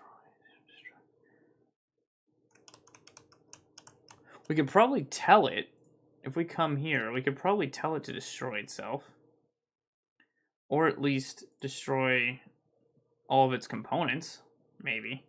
It's kind of a goofy way to do it, but if we do something like, because the main canvas is in the way.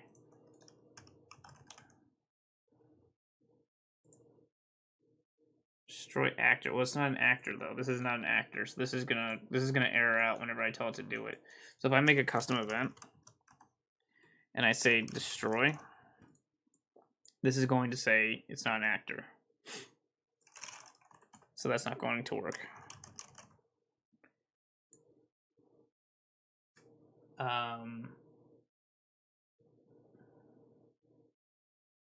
Let's see, this is destruct right here. There's an event destruct called when a widget is no longer referenced, causing the slate resource to destroy, just like, but we need to tell it to destruct, though. This is just when it has been destructed.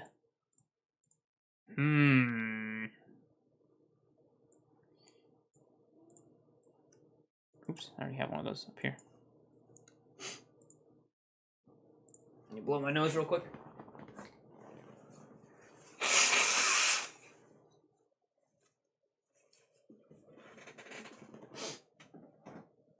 Might end up having to look this up.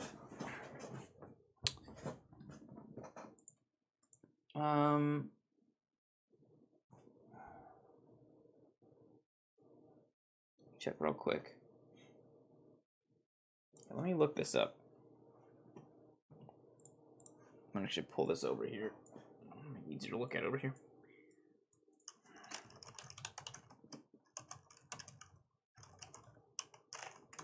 Okay, this is the first thing.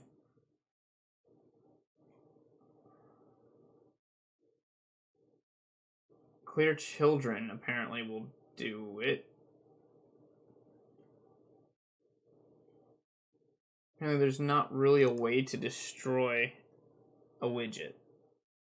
You can clear the children of a widget though, it seems. Clear. No, this isn't right. Children.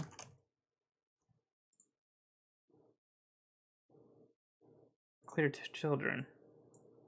So we've I mean, we'll see if that works. Why not, I suppose.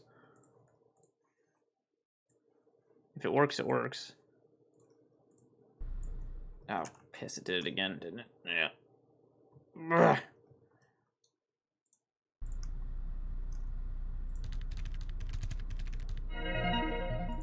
No, that didn't do shit. So...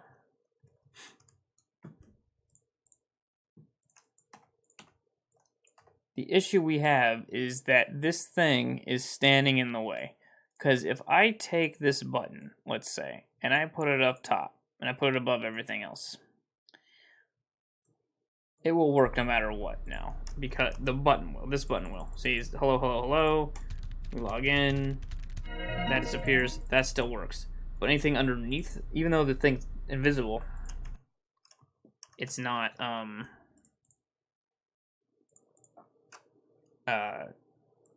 it's not right. Because of where the OS is. So...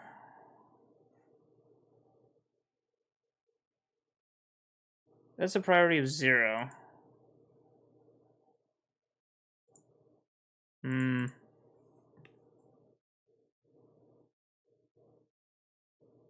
wonder if we can also hit set hidden afterwards.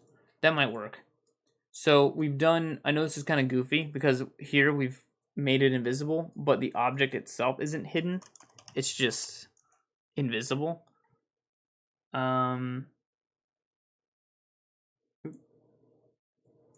What?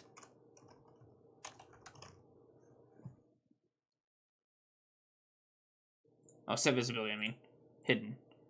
So that might work. It's goofy. We're essentially doing the same thing twice, but that might work. Because if it's hidden, I think it doesn't... it's gone, essentially. Even though it's still here. Yeah, see, now it's good. Okay, cool. We're good. Nice. Okay, that worked. I knew there was a way. I just didn't think of set hidden because we essentially kind of did that with this animation, but all that does is set the opacity of it, not the actual thing. So, fine. Whatever. Oh boy. See, that's a lot of work for just a stupid... one stupid little thing. I still want to know why this dumb handle I can't make any bigger. When I've tried... slider thumb.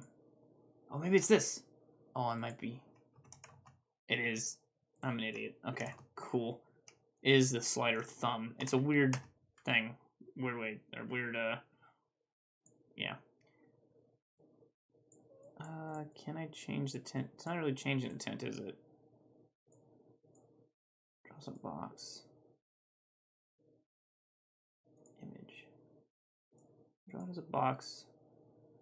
The tint doesn't do anything. Not that I wanted it that tint, but I could make this an image. I wanted to change it a little bit because it kind of blends in a little too much.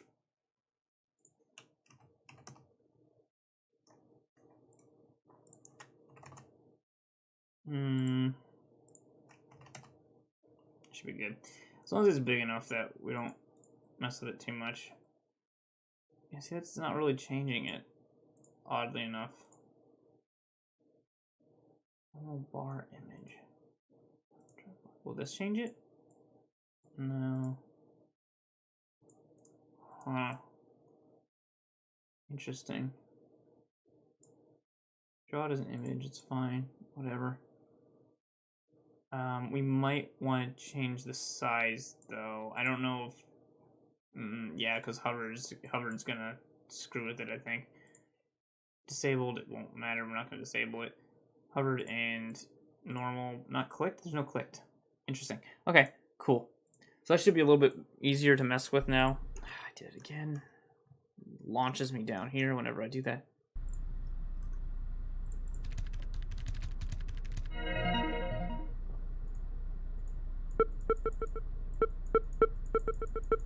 So there we go. That's a little bit easier to mess with. I should also make it when you click anywhere else that this disappears. that's going to be a whole other thing too. I guess I could just make it on left click. So when interacting with this, left click, mouse button.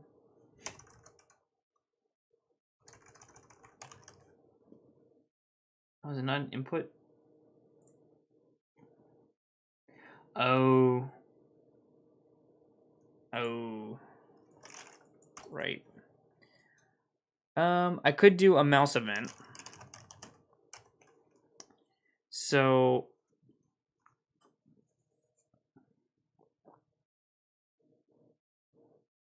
cursor's entered it. So we should be able to capture the mouse, yeah. And then the capturing widget could be self, couldn't it? Can this not be self? This is a widget. But this is not telling it to... What is a function, though? Return value, event reply structure, capture mouse. No, this isn't right. See, we want to do a construct. One of the things I've wanted to do with this is to tell it to capture the mouse. But obviously, it's called something else.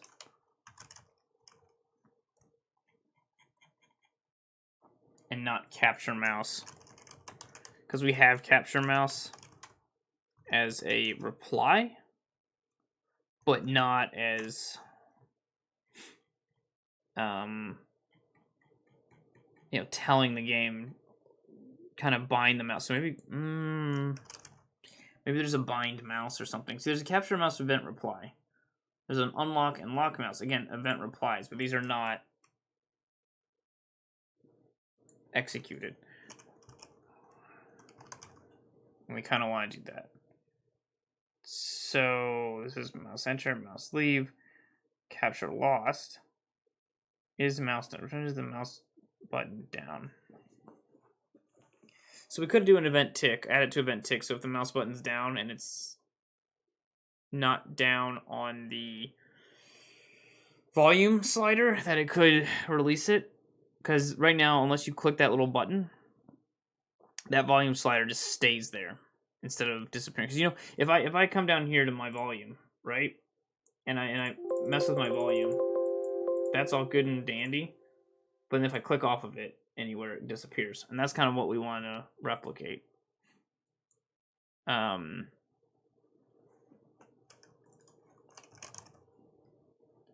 we want to first bind the mouse to the widget is the issue.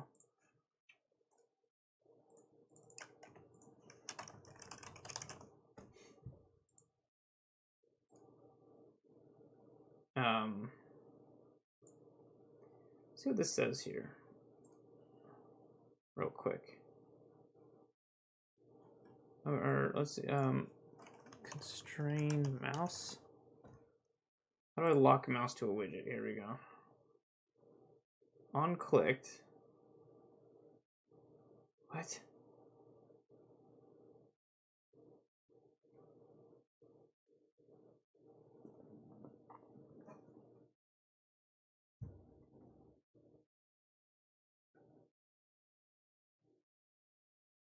Interesting.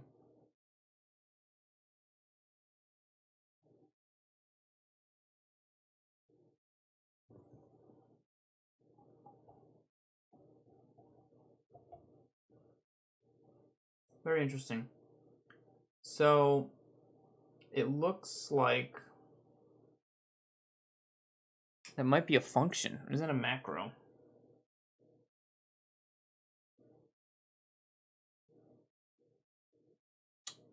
Let's see real quick.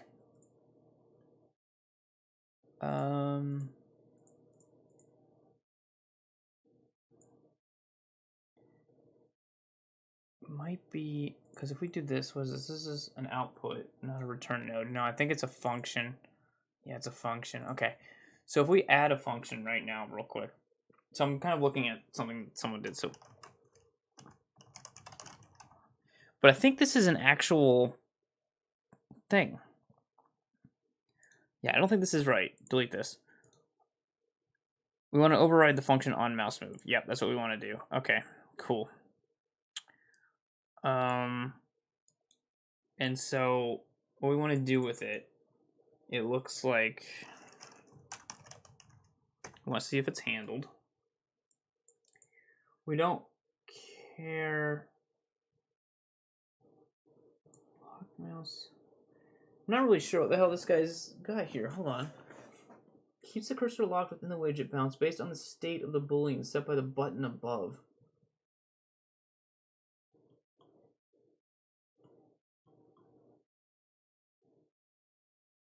So this is just lock mouse, because I don't care about the boolean. Lock mouse. So actually I do, because if we're not on the computer, I don't want the mouse locked to it, right?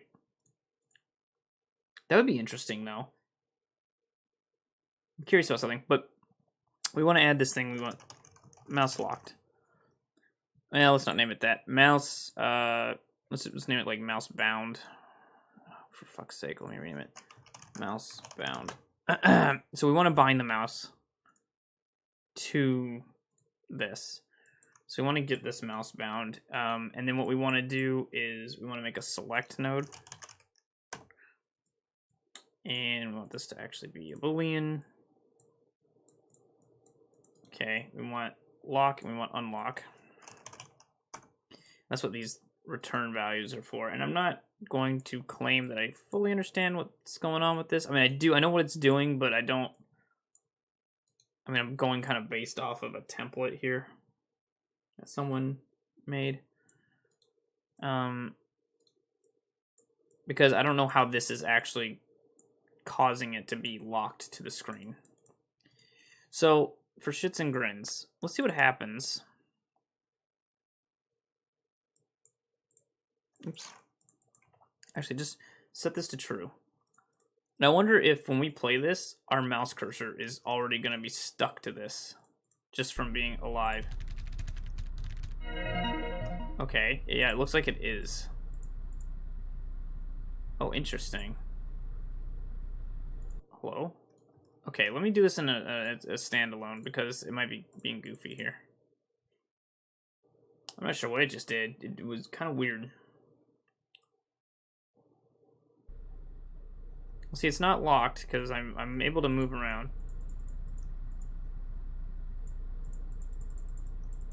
That's fine. It does like stop me from going this far. Like it prevents me from going any further over to the right. Left, I'm okay.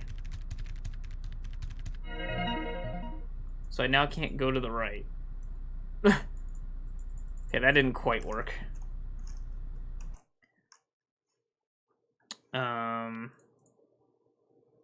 Let's not even do that. Interesting.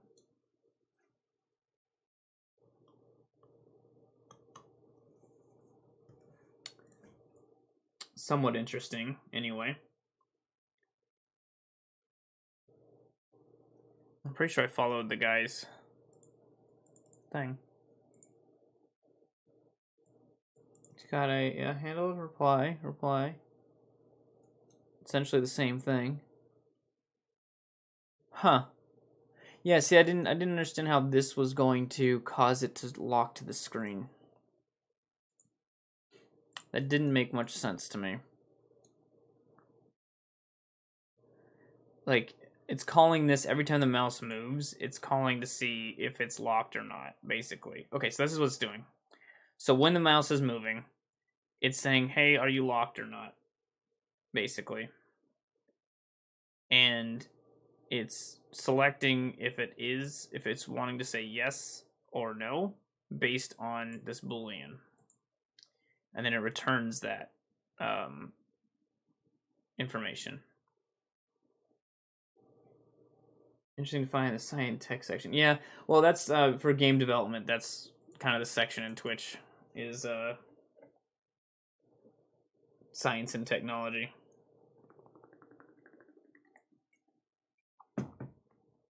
So, not doing anything really SCP-esque right now. Just working on the operating system in the game for the SCP stuff.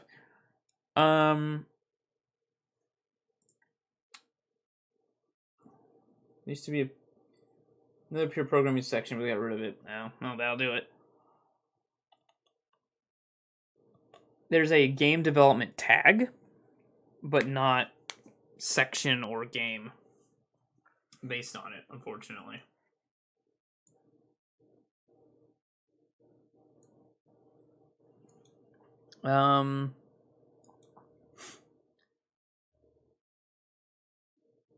So yeah, it's checking this, but what's goofy is how it's locking it out. I'm not sure what it's basing this on then. Do I need any help? Well, if you offhand know for the widgets in Unreal Engine, how to essentially lock the mouse cursor to a widget, that would be a good place to start, because this apparently is supposed to do it, but it doesn't seem to be. So let me see if someone else found a solution to this real quick. Maybe. I think this is the one I just looked at. Yeah.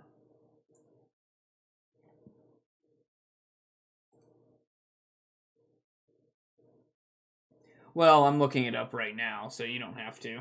That's fine. I'm kind of curious. It's not super important right now.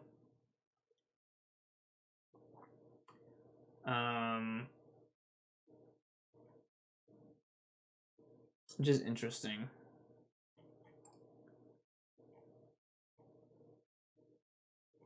That it's not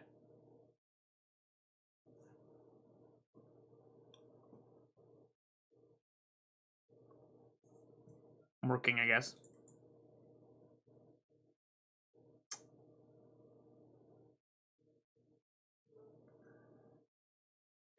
Because it should be. Because it is this widget, and we're telling it to lock the mouse to this widget if this is set to true, which it is. But obviously, when we play it, or you know what? Let's just do this real quick. Maybe it's getting confused because it's set to true initially. Let's set it to false. Let's go to the event graph. Get rid of this. And we'll say once we've logged in, I suppose.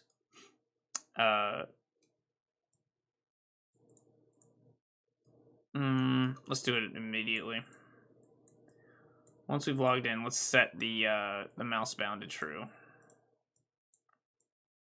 And we'll see if that works. But I don't think so. I think it's going to do the same thing it's done.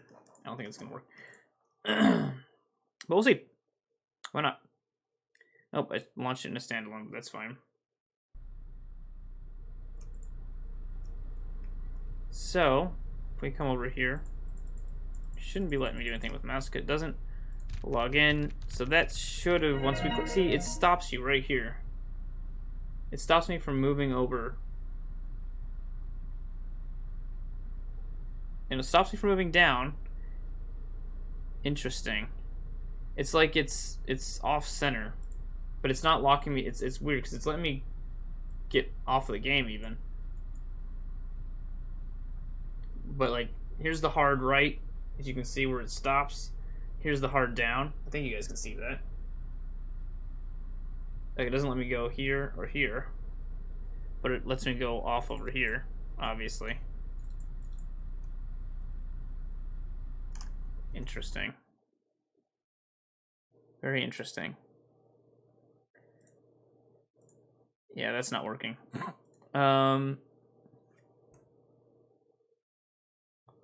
Yeah. Which is weird because... So the other issue too is it might be because, you know, it's a blueprint, right? I've got this blueprint that's in. So basically, I have it so that when you hit E, right, when you're in this bubble, it transforms your view to this camera, so that you can be right up against the widget. Because it's not like a UI widget; it's like an in-world widget kind of thing, which obviously adds another whole layer of complication. But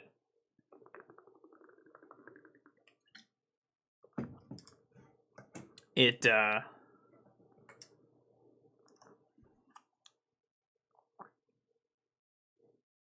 wonder if I could tell the mouse to get captured whenever you hit E. Probably not though, but we'll see. Input action, use action. Getting to computer. Oh, good lord! Look at this spaghetti hell.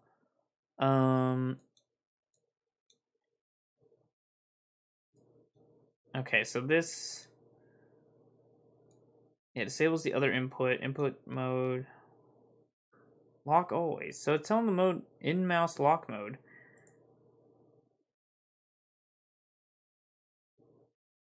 Only lock the mouse cursor to the viewpoint when the mouse is captured.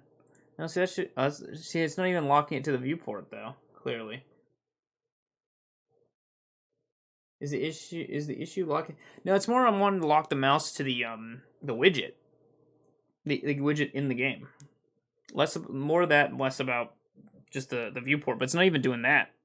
It's not even locking it to the viewport, because if I do this in a standalone, and I don't know how much. So here's the other issue: is this project I've upgraded it through like 2 versions of Unreal Engine, and I think something broke along the way, because there's certain things that don't happen with like a new project. So for instance, as you can see, the preview window I have here has no border whatsoever. And I have brand new projects that I've made that have borders in 422, but this doesn't. And there's other things, like as you can see, these textures aren't rendering inside the game view, but inside the engine they are, but not here.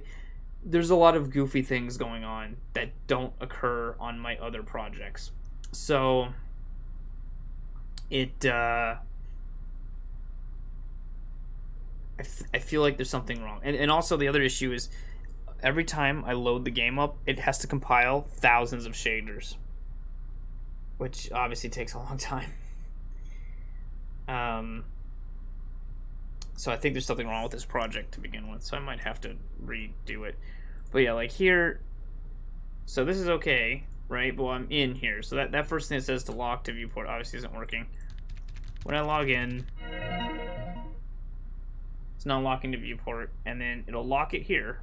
So it's almost like it's thinking that the viewport is up in the top left corner of my monitor. I bet it's like, yeah. See, it is, because look, I'm off of the viewport, but I can't move my cursor down. So it is locking it to the viewport, but it's not following where the window is.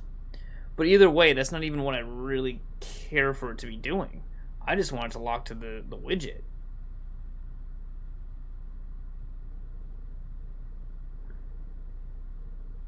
And not the viewport. I want it to be locked to the widget. So that's a thing. Because this is telling it to lock it.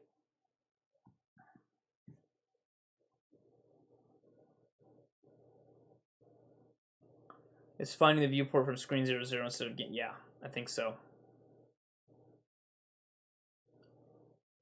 And I know there's a way to fix that,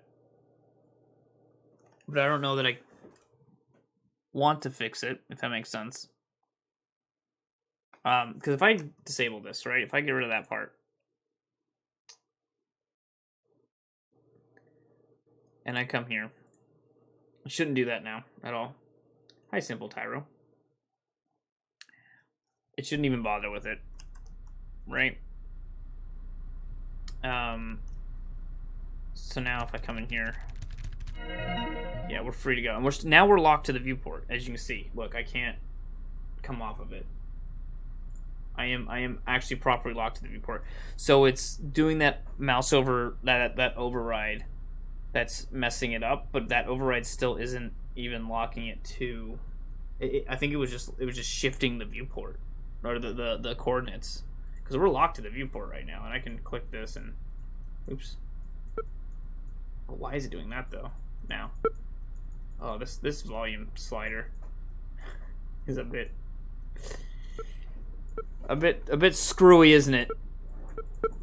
Of course, the issue is all I wanted to, ultimately what I want to do is when I click somewhere else, that this disappears. And this is just a flavor thing. This isn't even, who cares? So for now, I'm gonna leave it alone. This clearly was an issue. We're just gonna delete it. I'm gonna delete the override. And I'll just have to visit that another time, I think, because that's just, like I said, it's kind of an issue. It's an option. Yeah, I that's what I thought, but I couldn't find it. And I'm not sure why it even said it, because I never changed it to that. I never did that. Because I found, like, the border thing. Use borderless window. And I unchecked that. Let's see if it works now. I unchecked that before and it didn't change anything, but now watch it'll do it because I'm being watched. Right? But I swear I did that one. Now, of course, yeah. Now it'll work. For fuck's sake. God damn it.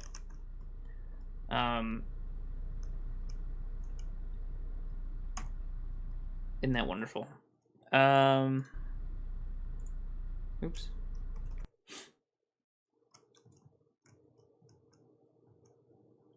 So I'm not sure why these aren't rendering.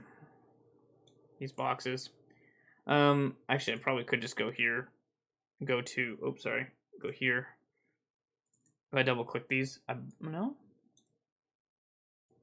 Oh, because it's a material instance. So where's the material for the box? Oh, what's this based on? I could go here. Material box. So this one was one that ACAB made. So he did his stuff a little bit differently. That's not even material. Not material right here. Yeah, see, this isn't. It's is it a shader? No. Okay, now maybe it'll work. It's just weird that something like that. Again, haven't seen that issue before, where it renders fine in the engine, but once you actually launch it, it doesn't render.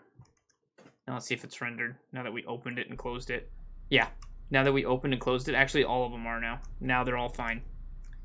Well, not all of them. That notepad isn't. But it's a little weird. And the oh, hello. Keyboard isn't either. These never had a texture.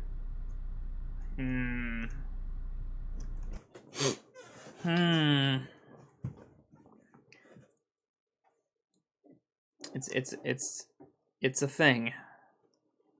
That's for sure. Is this a horror game? It parts of it will be, yeah. Certainly parts of it.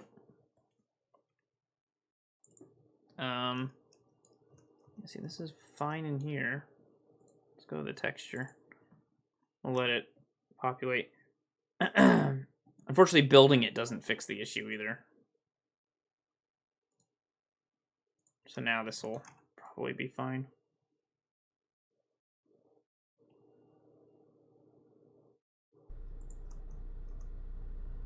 Nope, still not fine. No. Nice. No, whatever. That's what the keyboard looks like.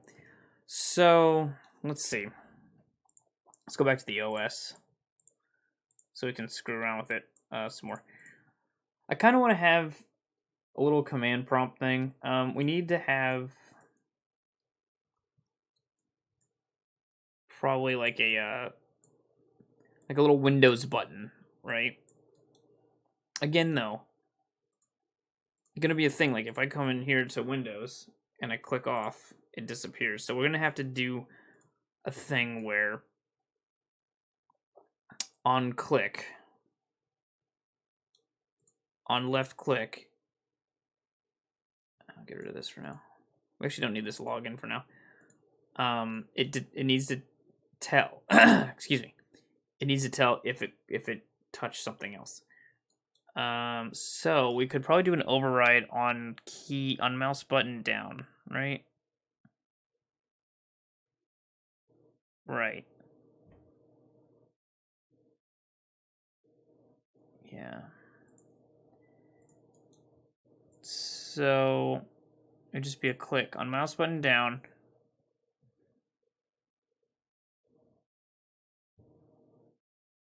We want to find out if,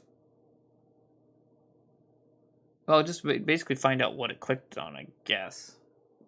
Right?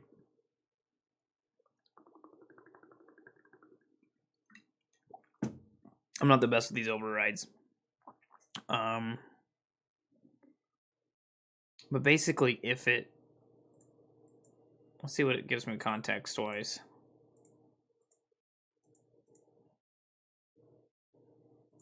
Not drag and drop. I don't want that.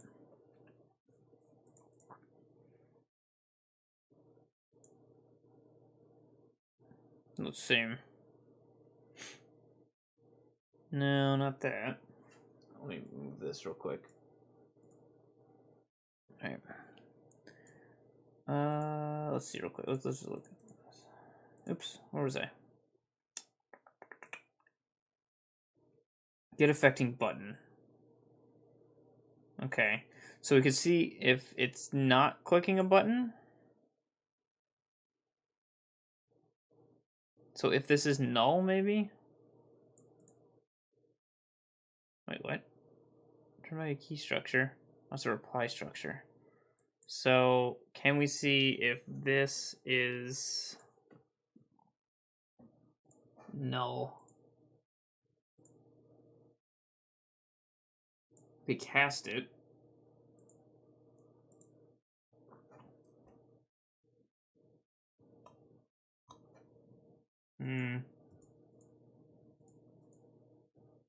No. Yeah, I might have to screw around with this a little bit more. Because the idea is that we want to detect if when you left click, or is it even on down? It's on release, wouldn't it be? What we really care about.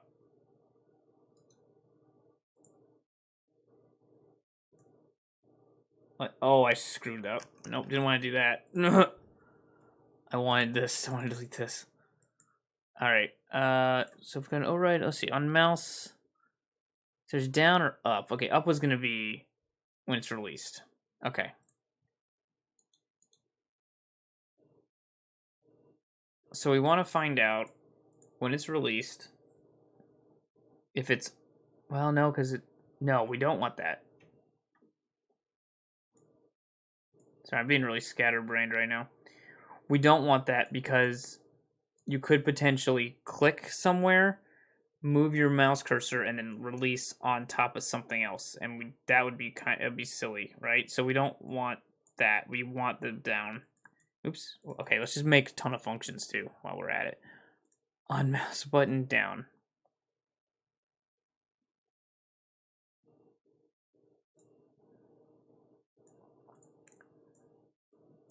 So here's where I have to figure out things. Because there are the pointer events. I thought there was a thing about the captured. It's drag and drop. I don't really care about drag and drop stuff right now. We might later when it comes to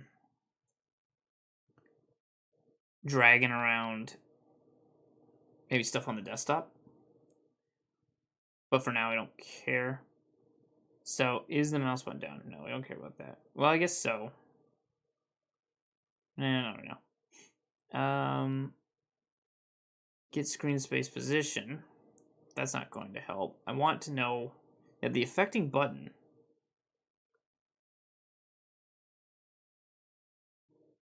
Interesting.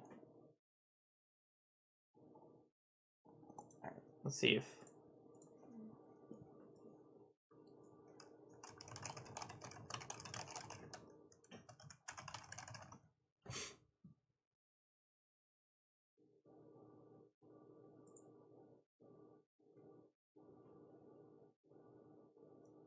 Hmm.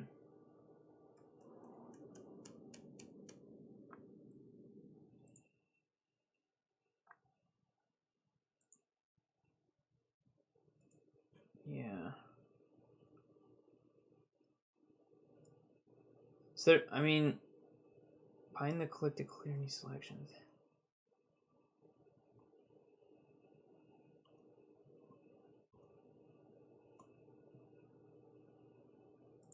So a lot of weird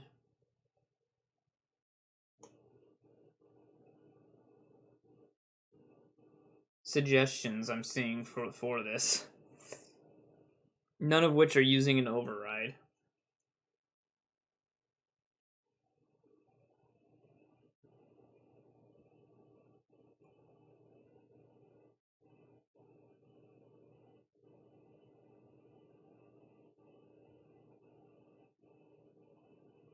Huh. So, one person said just put a big invisible button in the back that clears the selection.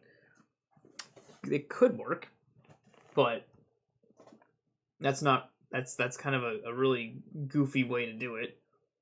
When you check where you've clicked, it fails to hit anything in the buttons. Sorry, popping my fingers. Either way, I have to bind the left click.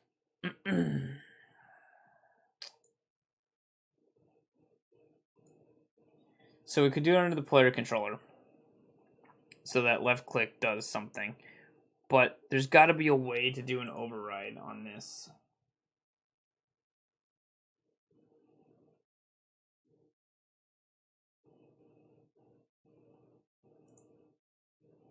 So that you can click off of it, and then if nothing is detected that you've clicked on, then you can say do something, right?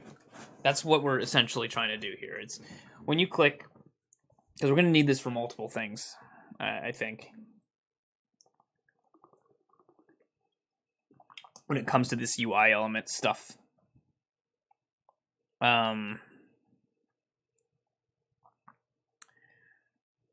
So when you, but the mouse event, so on mouse button down, maybe it's on the geometry. Hold on.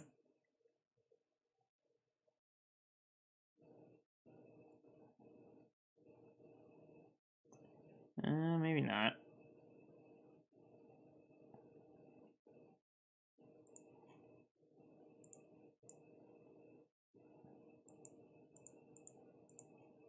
I can see though.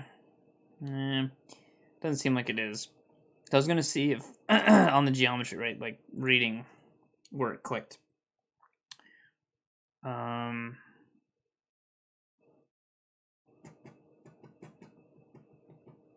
it! There's got to be a way to do this. Well, that's gonna be something I'm gonna fuck with later, I think, because we're just gonna be spinning my wheels otherwise. So for now, let's mess with this. So we're gonna put like a little thing in the corner. I'm just gonna use a placeholder kind of button for now.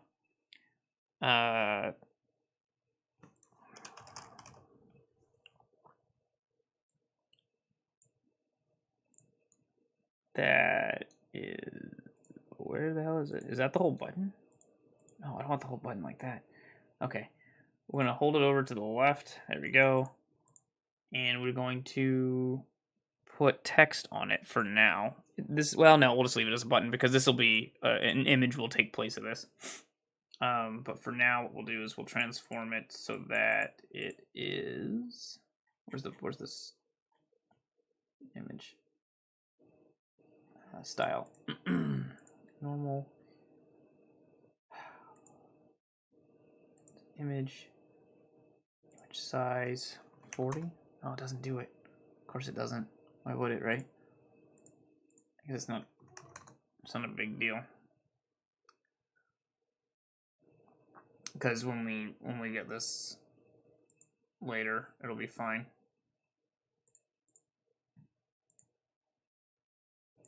Oh, hell, this is gonna do this until I get rid of this. Delete that then. Okay. This will get replaced. So what you know what? I'll just make a temporary thing here. No, we'll make it real temporary.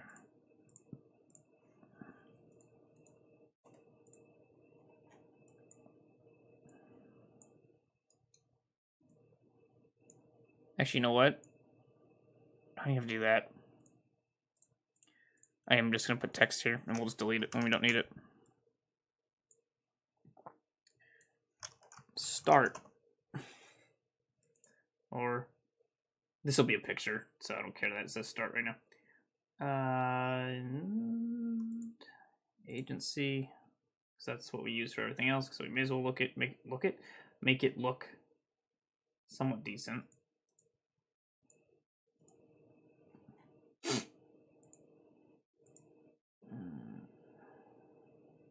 Weird that it does that, but it doesn't matter.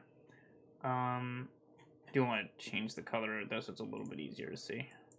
Okay, so we're gonna do something similar that we did with this button, and that is when it's clicked, it's going to reveal something underneath. So this will be the main menu button, we'll call it maybe. And when you click on it, we're gonna make it reveal, like I said, the other thing. So, for instance, we have the volume slider with that in the background. So we could just duplicate the background for now. But actually, you know what I want? I want a since it's gonna be a bunch of menu items, I think I just want a table. Do I want a table? Hold on. This is a list. Visually list 1,000 hours. Let's see what a list view looks like. No. There's a tile view. Oops. No entry widget class specified in this list. Even okay, that's cute. Yeah, I don't want that. I think what I want is just it's a menu anchor actually. Oh, okay, sort of pop-up menu. I could also do a widget for the menu, but I don't think that's necessary. I don't want it to be input comment. Just trying to think if I want to do something a little bit different than the box. But let's do a vertical box. To hell with it. Okay. So we'll do one of these. What's the background color I used for this?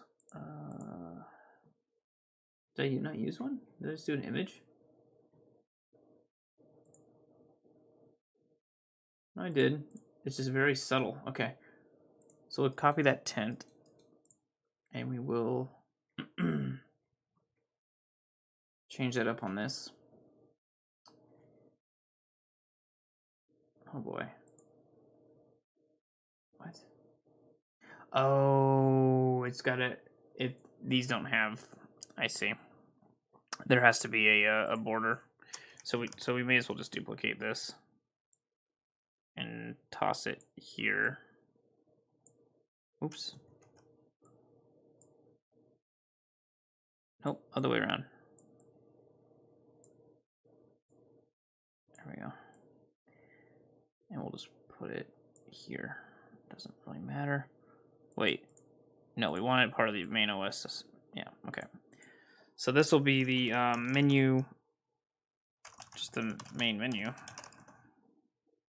Oh, just change this to main menu button. And we'll change this one to main menu list. And let's actually move it up so that they're with each other. And we'll move this down for now. And we'll make it a little bit bigger. And then we'll put other buttons inside of this for now. So let's do a button. And let's just dump that in. And we'll make this the command button. Let's say. Don't know why it's turned black, though. That's a bit odd.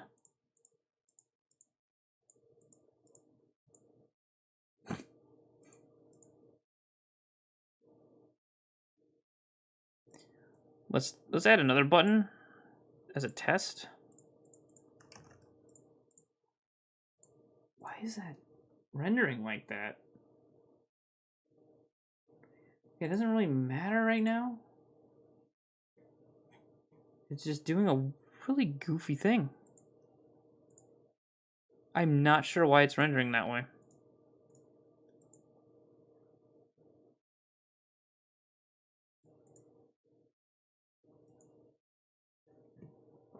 The default button shouldn't...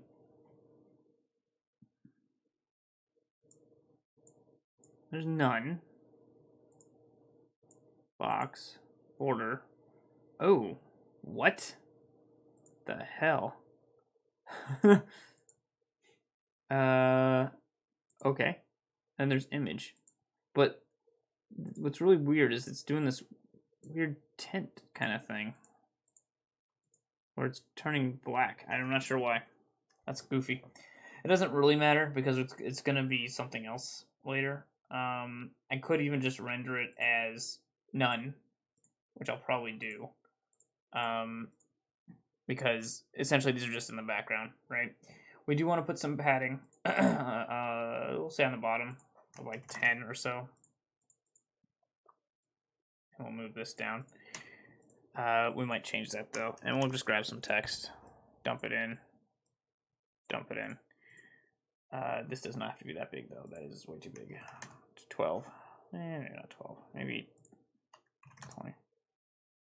Yeah. And I'm pretty sure menus usually are just, yeah, they're oriented left.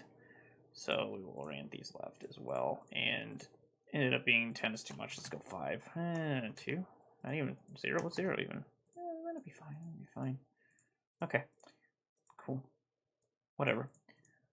So this one's just going to be like, you know, menu item 2, which this is just for testing. This one, however, we're going to say like command. And this is where we'll add like a little pretend command window, I think. So that when we click on this command, it'll open up a little command window that maybe we can set to drag around and stuff at some point. But for now, it's going to be its own widget, right? Every program or whatever that's in this will be its own widget, so that they're easier to manage. And I've noticed from other projects, once you start adding a lot of stuff to a widget, it becomes it gets very laggy and somewhat unstable. So we don't want to necessarily screw with that. Is there a line or a horizontal rule or something? Yeah. Okay. We'll screw with that later. Anyway, this whole thing, this whole menu thing will actually be hidden by default. And when you click on this, we will make it like the other thing for now, where on clicked, or maybe, yeah, on clicked, hell with it. We're going to have it similar to this, that it's going to kind of toggle the visibility of it. In fact, we could probably just copy paste this whole thing, but we'll just do it from scratch. So, I could just do a flip flop, probably, and we will just make, because it should extend to its children. So as long as we have the menu, oh, we gotta, no, it's here. And we gotta do visible. So set visible or flip flop it to hidden.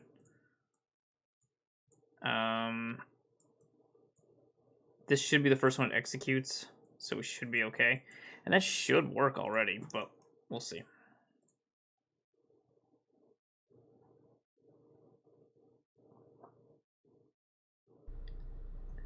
So if we come over here now, log in, by default, it should be hidden, which it is. Okay.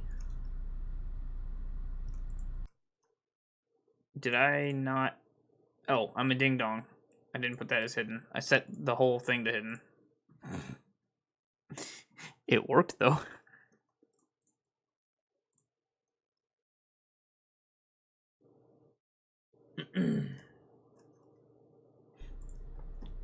That was fun.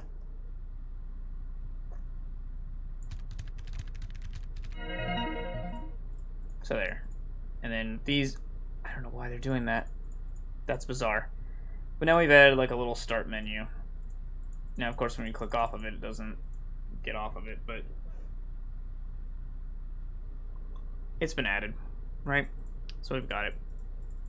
So that's wonderful. I should probably set the, change this. I don't know, number one, why it's facing that way. Again, I think another problem with having updated the whole thing. But I think I'm going to move this to be here.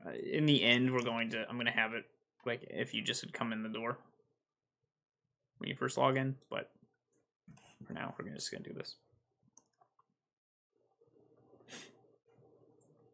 Oh, Jesus. Okay. So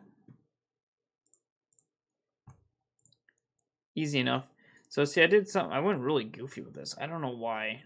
I did this whole like volume slider active and collapsed and visible and all this crap when I could have just done a flip flop. I don't know why I did that back then. Setting it enabled and disabled. In fact, you know what I could do? I really could just take this. This is kind of silly.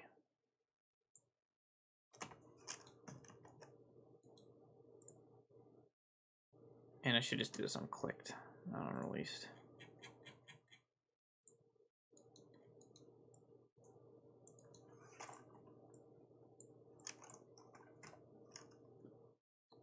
Sound volume slider. Is the background?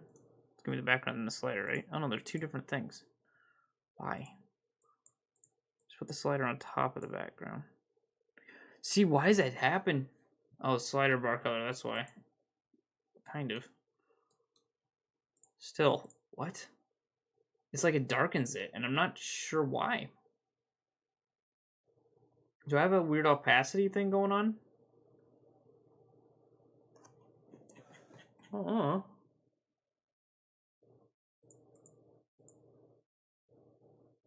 No. It's really weird. But it's going to be stuff that I'm going to worry about in the future. Right now, I'm more worried about function over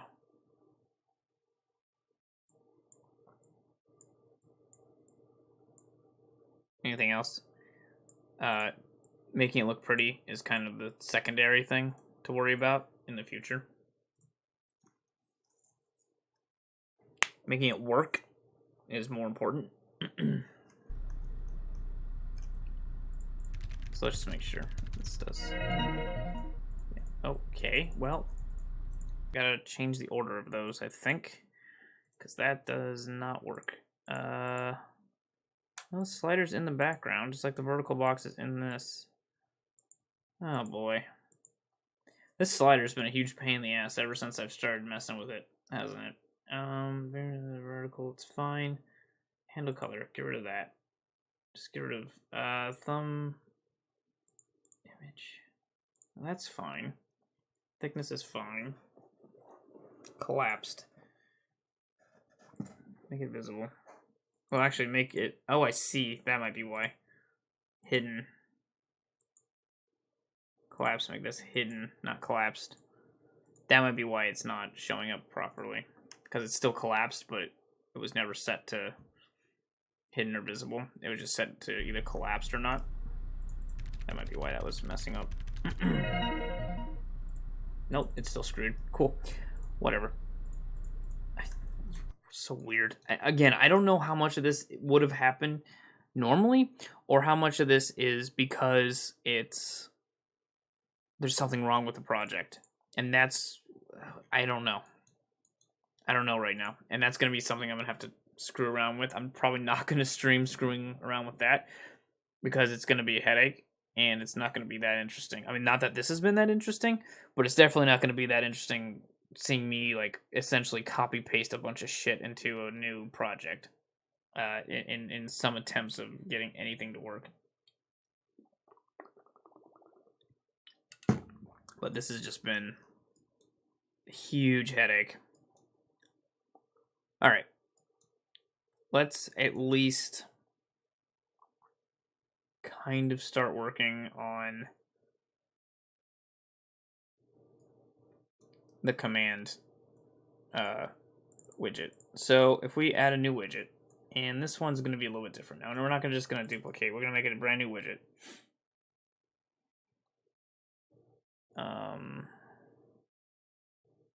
No, we don't want an editor widget. Just a normal one. Okay. SCP OS command. Okay. So let's make it like its own little window. I'm going to try to make it look a little bit like command prompt or something like that. So for starters, we need to make just a normal background or border. But we've already got the canvas panel, right? So let's do the border. We're just going to sit in the back, and this will fill this one, and we'll just do the 1080 because we'll make it smaller inside of the of the other one, because it doesn't really matter. That is not okay. There it is, 1920 to 1080. The other thing we'll probably want to do. So if this was part of a user interface, I would be caring more about these anchors. So I would say like fill the whole thing. Same with this. But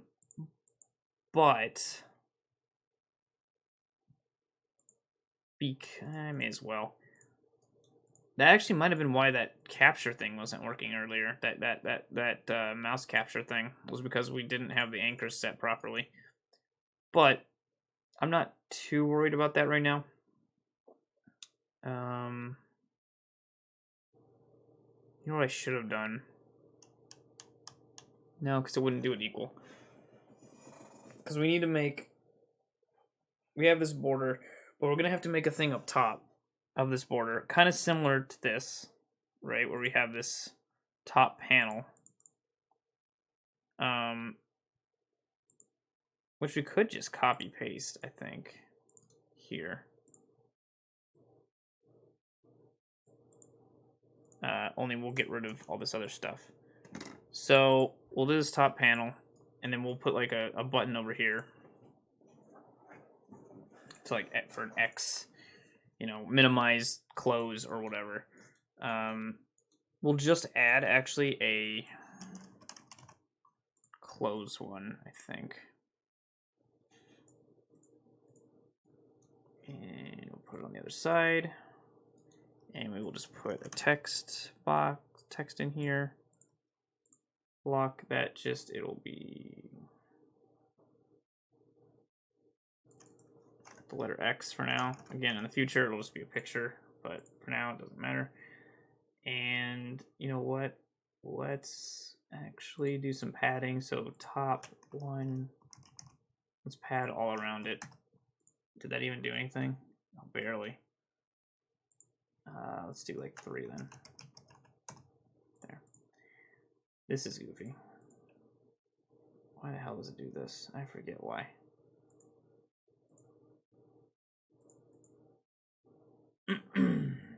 Oh, because it has padding already built into it. For the X. Let's add 5 padding to the bottom. No? Hello? Okay. There we go. Okay. That's fine. Actually, you know what? Do the X. Get rid of the padding on the bottom.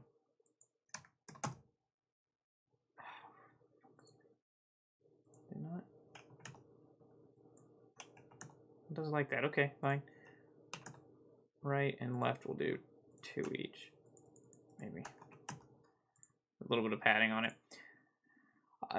Again, I can't help myself but screw around with this.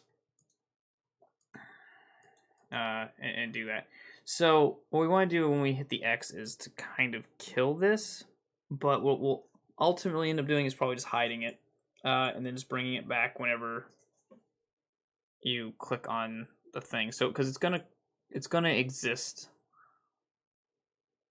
and it's gonna remember where it's at. Cause it would be better if it created the widget though, which I guess we could do.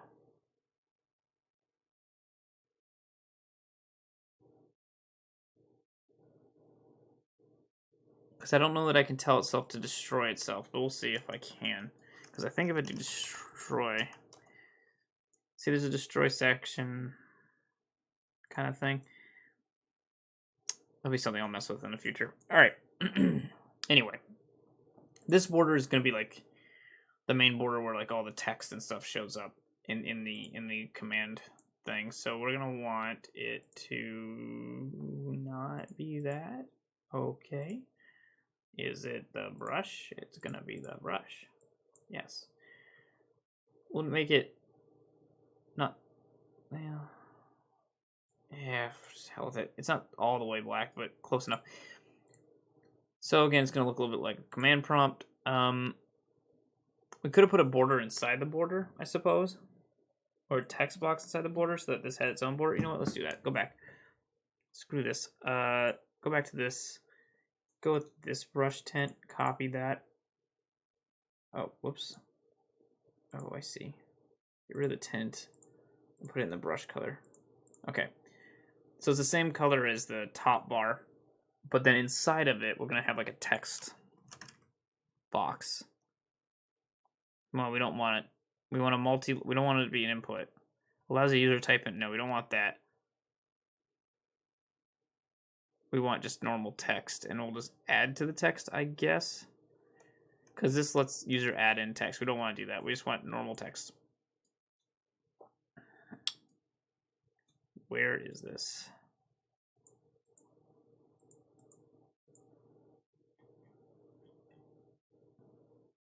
I didn't even see any.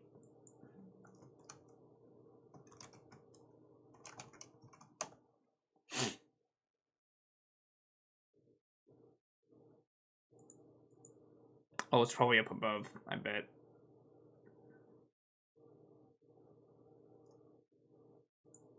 Yeah, it is. Okay. But we do want a text box underneath that. Oops. As well for the, oh, you can only put one thing in borders. That's right. We can move the border up, I suppose. And then add a text box to the canvas.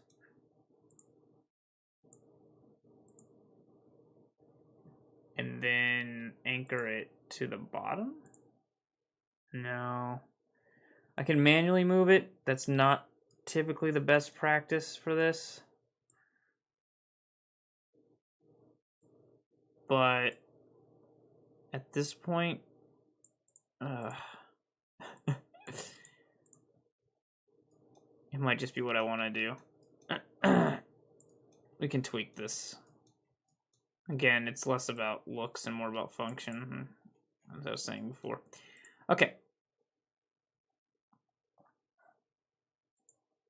So it'll start with this.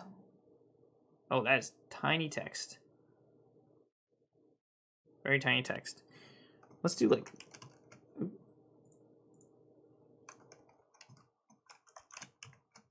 maybe something like that. Try to make it look kind of like a command prompt thing, but not based solely off Windows. You know? Nice, that's like a little boat. We'll just do this then, for now. Or not. At all. Okay, there we go. I also did this because I want to know what font size we have here. Hint text. When there's no text in the text. Oh, yeah. You know, we could just do that. Just do like enter command. Now the issue is, oh, there's font. There it is. Okay. 20. Yeah, that's fine. And then we can do the font family of agency, and actually make this 30 now, probably.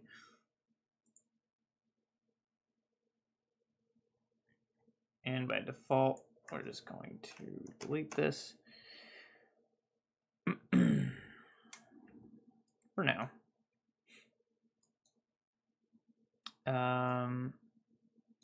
No, what we're gonna want is this background color to be black.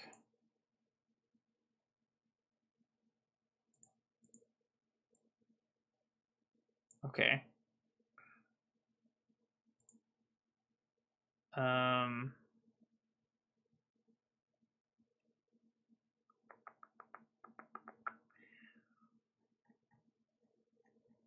Is there a font family, font size, font material? See, we had the hint text, but we can't tell the hint text to be what color we want? Oh, maybe this foreground colors. Yeah, that's what we want. Okay, cool. So we could have the old, matrix green kind of thing going on. To some degree.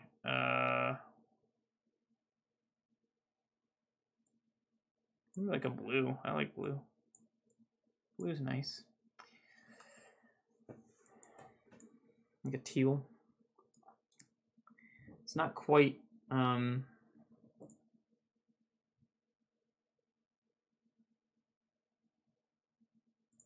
it's weird. Oh well, whatever. Okay. What we really want though is we wanted to make it look like it had a border, but I think we can draw a border on the border. No, we can't. We can put a border in the border. And then put text in that border. Ho, ho, ho. Here we go. So we'll put a border in the border, maybe. Oh, we got to move this text. Get this text out of here. Oh, that was the wrong text to get rid of. Get rid of this text. Okay, so here's the border in the border. This border in the border be black. And it will fill, maybe. Yes, it will fill the other border, but it will have some padding in it so that, and it already does actually, so that we have this kind of border going on. And now that we have that, we could do a similar thing with this editable, this text box, so input box, rather, can have a similar padding. So 4-2, we don't care about top, so 4-4-2. Of course, there's no padding for this stupid thing. But we could put another border here that the text box is in. Where the hell is this one at? Okay, so this one's up here. So we want to put this border down here.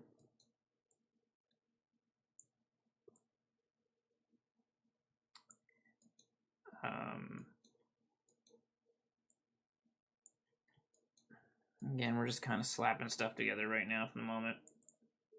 Okay.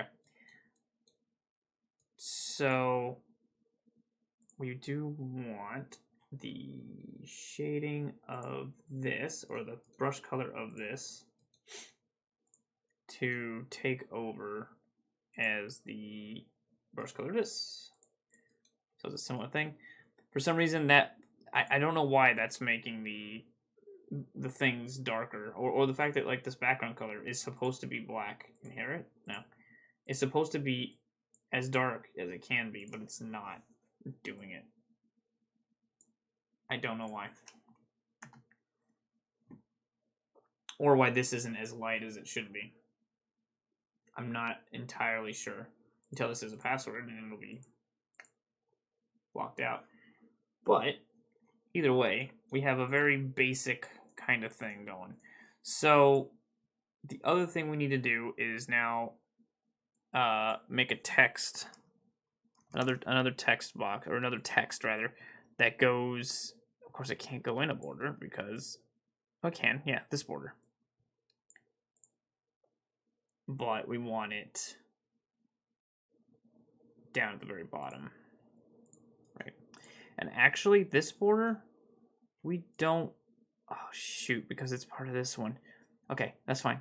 We want this to be lower because what's going to happen is this text will fill up, and we need to make... Actually, instead of making this a text block, we need to make this a scroll box first. So get rid of that. I'm going to put the scroll box in here, and that should fill up. It doesn't. Now it does. So that should fill that up. And then it should be visible.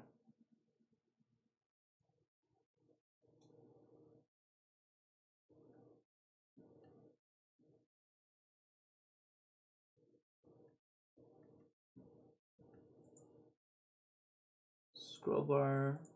No. Bars. There's a bar thing here to tell it to always be visible. To always show the thing. And I don't know if it's that one. I don't think it is.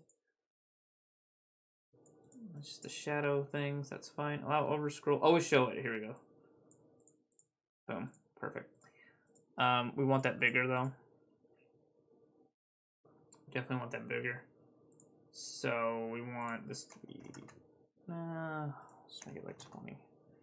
Okay, so that's going to be our scroll bar.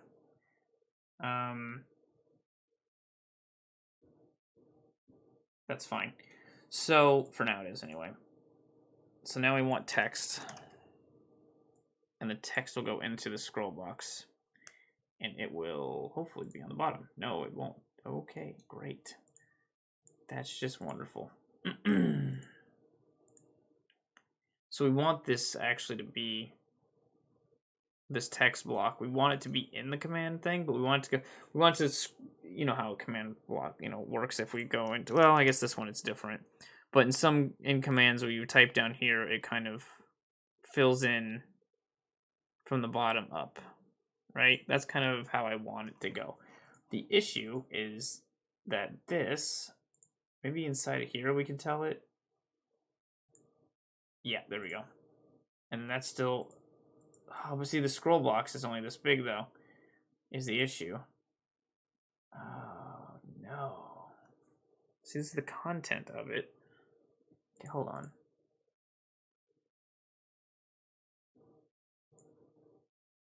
Oops.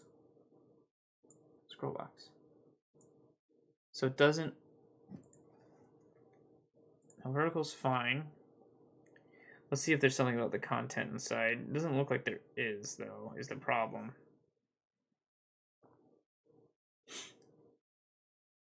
Don't tell me I have to put another border in the scroll box. That would make no sense.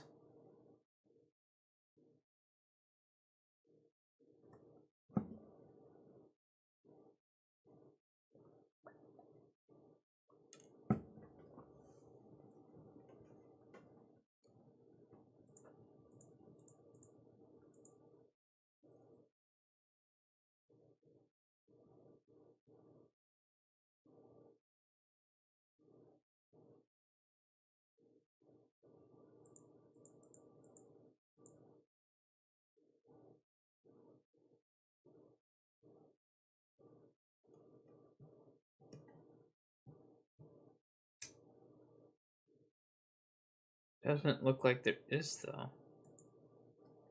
There's the alignment for this, but you can see, like, if we go to the border,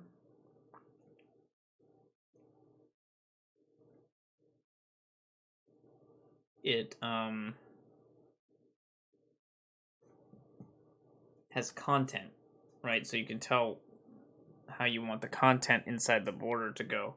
But in a scroll box, it doesn't seem like you can tell the stuff in the scroll box to start in the bottom, which is kind of an issue. But for now,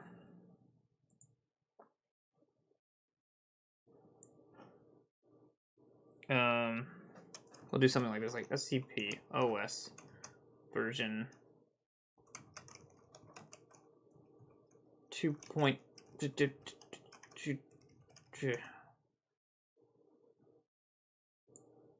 You know, and we'll do something goofy. Well, I'll have something goofy with this.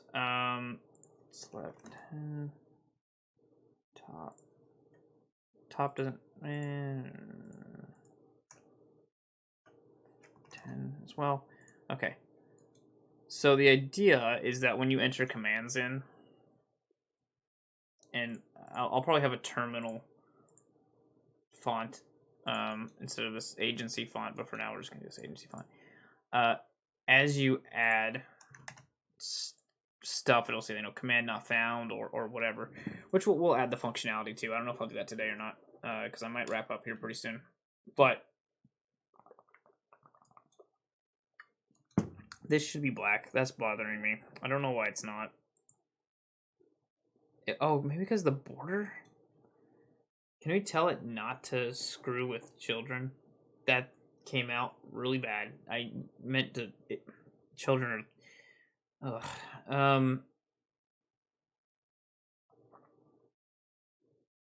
It shouldn't... See, these aren't inheriting anything for this, so it shouldn't be doing that, because it's telling it not to inherit the tint. Interesting. I'll have to look into that at some point. But we have something that kind of looks vaguely like a passable let's not do 20. Command prompt window for the OS. So now we have to spawn that in, right? The easy way to do that is to add it as an element. So when we go into here, we can just dump. What are these? We can just add this in to the bottom here, and it'll do it. Kind of. Hello? Oh, I see. It's doing this goofiness.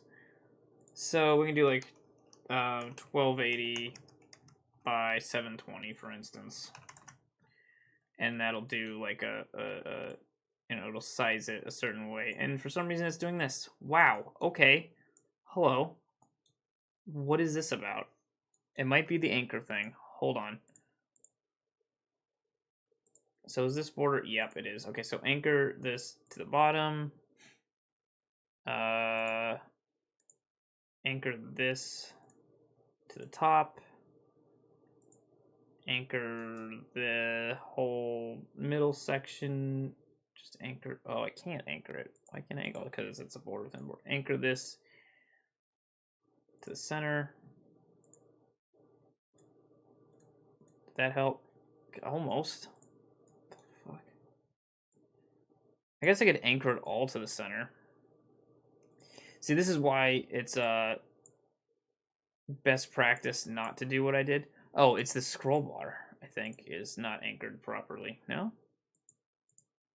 So you can't anchor this. You can anchor this one, can't anchor that, can't anchor that, can't anchor that. That's anchored. Can't anchor these, and that's anchored. So that doesn't make any sense why that just happened. So see, it's the scroll box though. You can tell it's the what that's doing what it's doing. But the scroll box should be confined to this border, which is then confined to this border, which is anchored in the center. So maybe if we anchor it for the whole thing, that doesn't. That worked. Okay, cool. All right. So we do that. Now I can resize this however I want, which is kind of nice.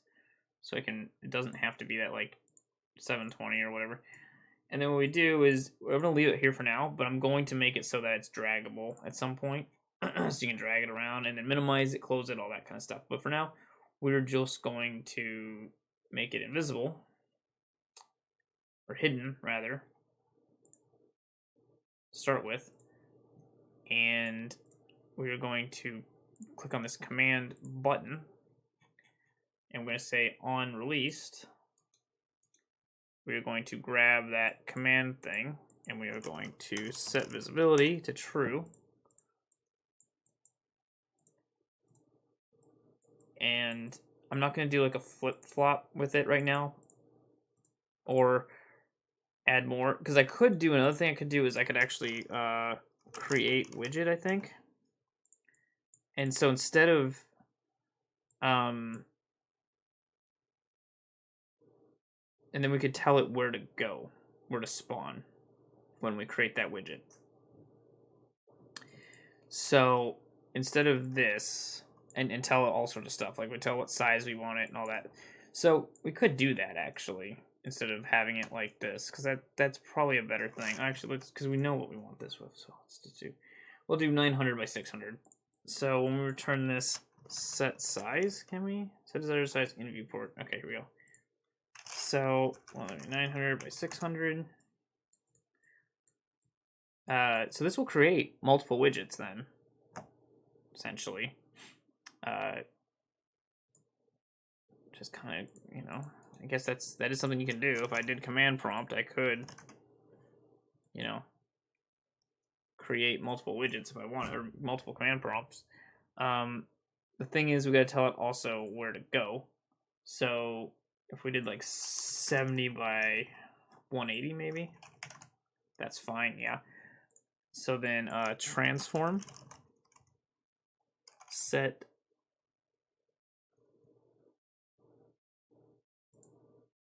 no position. Okay, that's position. What was that again? 70 by 180. Oh my god, please. 70, 180. We'll do that at first, and then we'll resize it. Not that it matters, because it'll happen instantly. Unless you're an advanced AI robot from the future that can see frame rates at a superhuman whatever. Alright, so what that should do, when we come in here,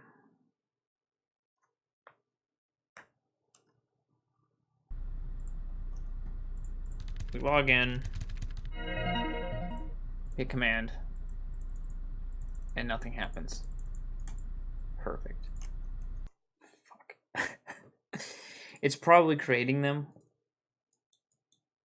Just don't know where. So it's adding them into the viewport, and I don't know that I want it. Well, no. Create widget. But I don't know that it's... Oh, it's hidden. Well, no, it shouldn't be hidden by default because we didn't do that.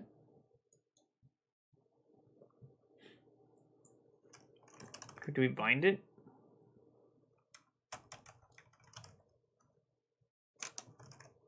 Okay, so that's a parent.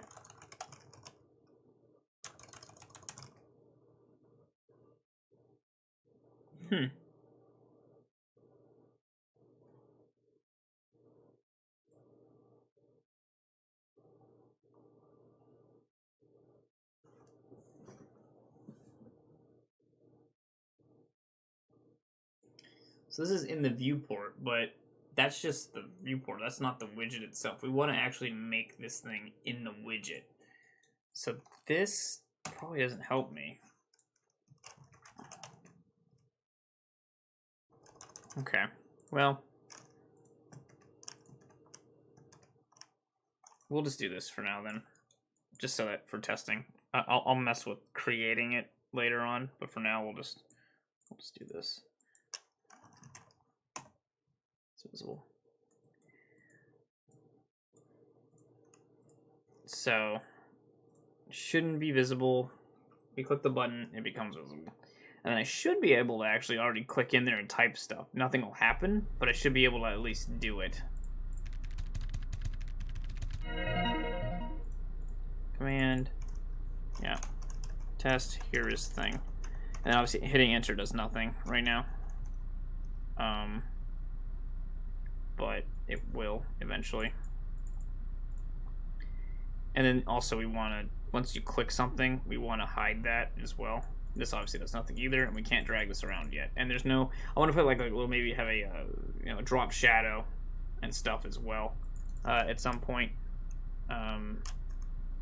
What's kind of nice though is because it's a widget, when you leave and come back like that, everything will stay on the screen. And I can also do a thing with saving variables and everything, so that all the stuff you do to the operating system will save to like the game file, so that you can then if you change the background, if you have windows in a certain area or whatever, that all saves, so that when you come back again, yeah, you'll be at the login screen, but when you log in, everything will kind of be the way you left it.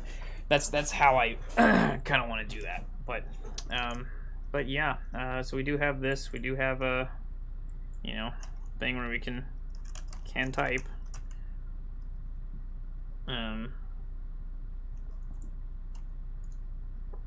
So that's good, I guess. Not the best, but is what it is. And again, in the future, we try to make this look a little bit nicer, a little less clunky, stupid. But at least it can be resized. That's another thing too. We'll make it so it can be resized. I think you can do a drop shadow. Again, that's probably going to be something we'll have to add graphically, not something that's built into this. And I don't want to do it this way either. I want to actually spawn these in and then destroy them when you hit the X button. That's ideal, because we want to try to replicate this, make this replicate like an actual operating system the best we can. Or mimic one the best we can, for just to make it more convincing. Obviously right now is far from that, but that'll be nice. So anyway, I think that's all I'm gonna do for now, because I've been going for a little over 3 hours. Sorry that this wasn't the most exciting thing to do for game development, but it is something that will need to be done, because this is like the heart of, I want to say everything, but it's like the heart of the game, in the sense that this is how you will interact with the missions and all the SCP stuff. So it's definitely an important part of the game. Next time I may mix this up next time and work on maybe assets or something, because that's a little bit more interesting, because making models, making textures and all that kind of stuff, and that's a bit more exciting than this. I'm not really sure, and I'm not really sure when I'm gonna do these streams. When the next one will be. It could be anytime. It's just whenever I work on this is when, and I might have another project coming up soon. I'm not 100% sure. It might not. So it might detract from this a bit again. That's a lot of the times that I'm not working on this is because I have other projects that I end up that I work on, and it kind of takes time away from this. But the good news is, working on these other projects, I kind of learn. I know it didn't seem like it today, but I kind of learn more about the engine and do stuff, and then it should translate here. What I might end up doing before the next time I stream this is potentially sending this over to another, like a blank project. Start essentially. Jeez, I don't even know, because I guess that's gonna be a whole other thing to tackle that I'll have to think about later, because it's just there's just so many issues with this that I'm not sure really what to do to fix them. It's very not great. So anyway, and now my monitor's just flashing for no reason. So anyway, thanks for watching. I hope you guys got something out of this and enjoyed it. And I will see you guys around the next time I do one of these.